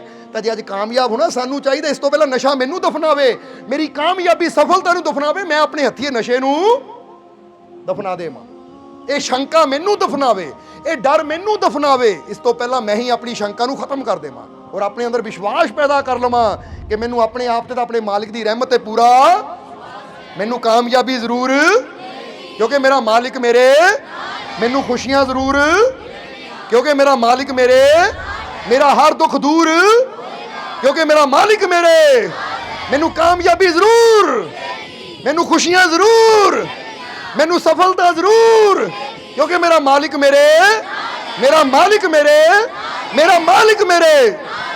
ਇਦਾਂ ਦਾ ਵਿਸ਼ਵਾਸ ਚਾਹੀਦਾ ਹੈ। ਸ਼ੰਕਾ ਨੂੰ ਦਫਨਾਓ। ਸਮਝਦੇ ਹੋ ਕਿ ਨਹੀਂ? ਇਹ ਤਾਂ ਸ਼ੰਕਾ ਨੇ ਤੁਹਾਨੂੰ ਦਫਨਾ ਦੇਣਾ। ਦਫਨਾਣਾ ਮਤਲਬ ਤੁਹਾਡੀ ਕਾਮਯਾਬੀ ਨੂੰ, ਕਿਉਂਕਿ ਜਿਹੜਾ ਬੰਦਾ ਸ਼ੱਕ ਕਰਦਾ ਨਾ ਮੇਰੇ ਤੋਂ ਨਹੀਂ ਹੋਣਾ, ਕਰ ਸਕਦਾ ਹੈ ਪਰ ਸ਼ੱਕ ਉਹਦੀ ਕਾਮਯਾਬੀ ਨੂੰ ਦਫਨਾ ਦਿੰਦਾ ਹੈ, ਡਰ ਉਹਦੀ ਕਾਮਯਾਬੀ ਨੂੰ ਦਫਨਾ ਦਿੰਦਾ ਹੈ। ਸਮਝਦੇ ਹੋ ਕਿ ਨਹੀਂ? ਹੁਣ ਡਰ ਕੇ ਬੰਦਾ ਕਈ ਵਾਰ ਮੈਂ ਨਹੀਂ ਕਰ ਸਕਦਾ, ਮੈਨੂੰ ਇਹ ਸਭ, ਉਹ ਬਹੁਤ ਕੁਝ ਇਨਸਾਨ ਕਰ ਸਕਦਾ ਹੈ। ਕਿਉਂ? ਕਿਉਂਕਿ ਜਿਹੜਾ ਹੁਣ ਇੱਕ ਗੱਲ ਦਾ ਜਵਾਬ ਦੇਣਾ ਫਿਰ ਸਤਸੰਗ ਦੀ ਸਮਾਪਤੀ ਕਰਾਂਗੇ। ਆਹ ਸੂਰਜ ਨੂੰ ਚਮਕਾਉਣ ਵਾਲਾ ਕੌਣ ਹੈ? ਉਹ ਪਰਮਾਤਮਾ। ਹਵਾਵਾਂ ਚਲਾਉਣ ਵਾਲਾ ਕੌਣ ਹੈ?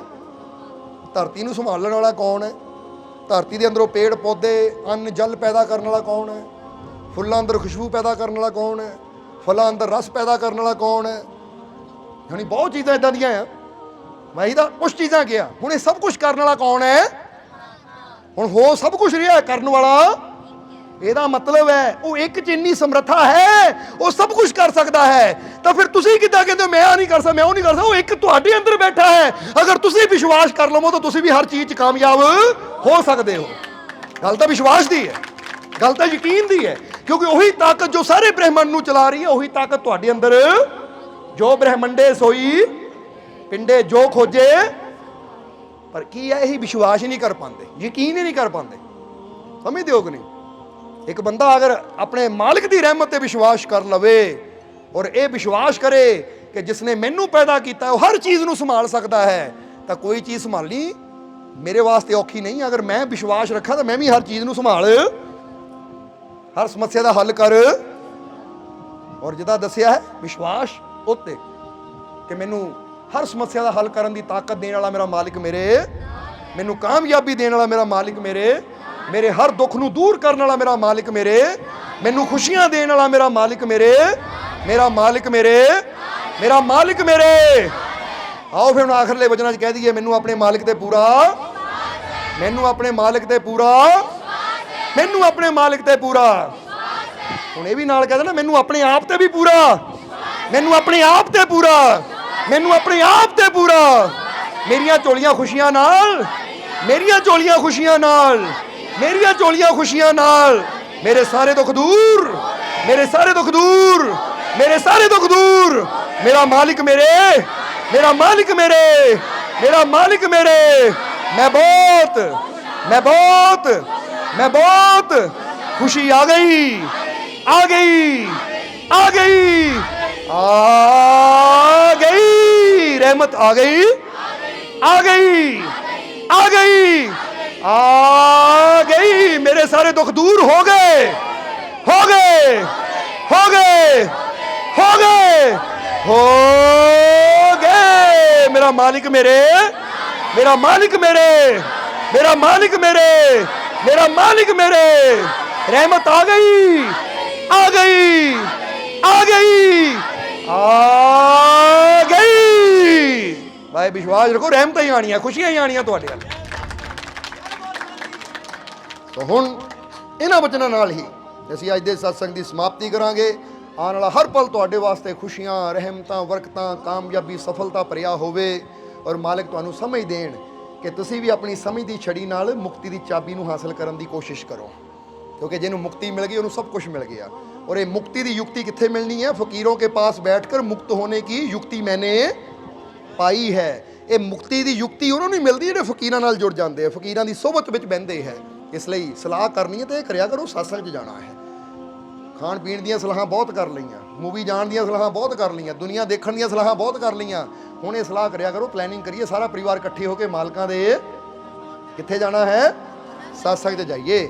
ਨਸ਼ਾ ਹੋਣਾ ਚਾਹੀਦਾ ਸਤਸੰਗ ਦਾ। ਕੋਈ ਕਹਿੰਦਾ ਜੀ ਠੇਕੇ ਤੇ ਜਾਣਾ ਸ਼ਰਾਬ ਦਾ ਨਸ਼ਾ, ਉਹ ਨਸ਼ੇ ਕੀ ਕਰਨੇ ਜਿਹੜੇ ਜ਼ਿੰਦਗੀ ਨੂੰ ਬਰਬਾਦ ਕਰ ਦੇਣ।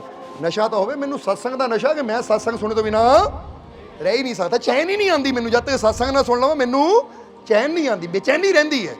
ਅੱਛੇ ਦੇ ਨਾਲ ਪਿਆਰ ਕਰਾਂਗੇ, ਅੱਛੀ ਚੀਜ਼ ਦਾ ਨਸ਼ਾ ਕਰਾਂਗੇ ਨਾ, ਤਾਂ ਫਿਰ ਹੀ ਸਾਨੂੰ ਕਾਮਯਾਬੀ ਵੀ ਮਿਲੇਗੀ, ਜੀਵਨ 'ਚ ਖੁਸ਼ੀਆਂ ਵੀ ਆਉਣਗੀਆਂ। ਸੋ ਮਾਲਕ ਰਹਿਮਤ ਕਰਨ ਕਿ ਤੁਹਾਨੂੰ ਸਤਸੰਗ ਦਾ ਨਸ਼ਾ ਹੋਵੇ, ਤੁਹਾਨੂੰ ਸਿਮਰਨ ਦਾ ਨਸ਼ਾ ਹੋਵੇ, ਤੁਹਾਨੂੰ ਪੀਰਾਂ ਫਕੀਰਾਂ ਗੁਰੂਆਂ ਰਹਿਬਰਾਂ ਦੇ ਦੀਦਾਰ ਦਾ ਨਸ਼ਾ ਹੋਵੇ। ਔਰ ਤੁਹਾਡੇ ਅੰਦਰੋਂ ਡਰ, ਚਿੰਤਾ, ਫਿਕਰ ਖਤਮ ਹੋ ਜਾਣ।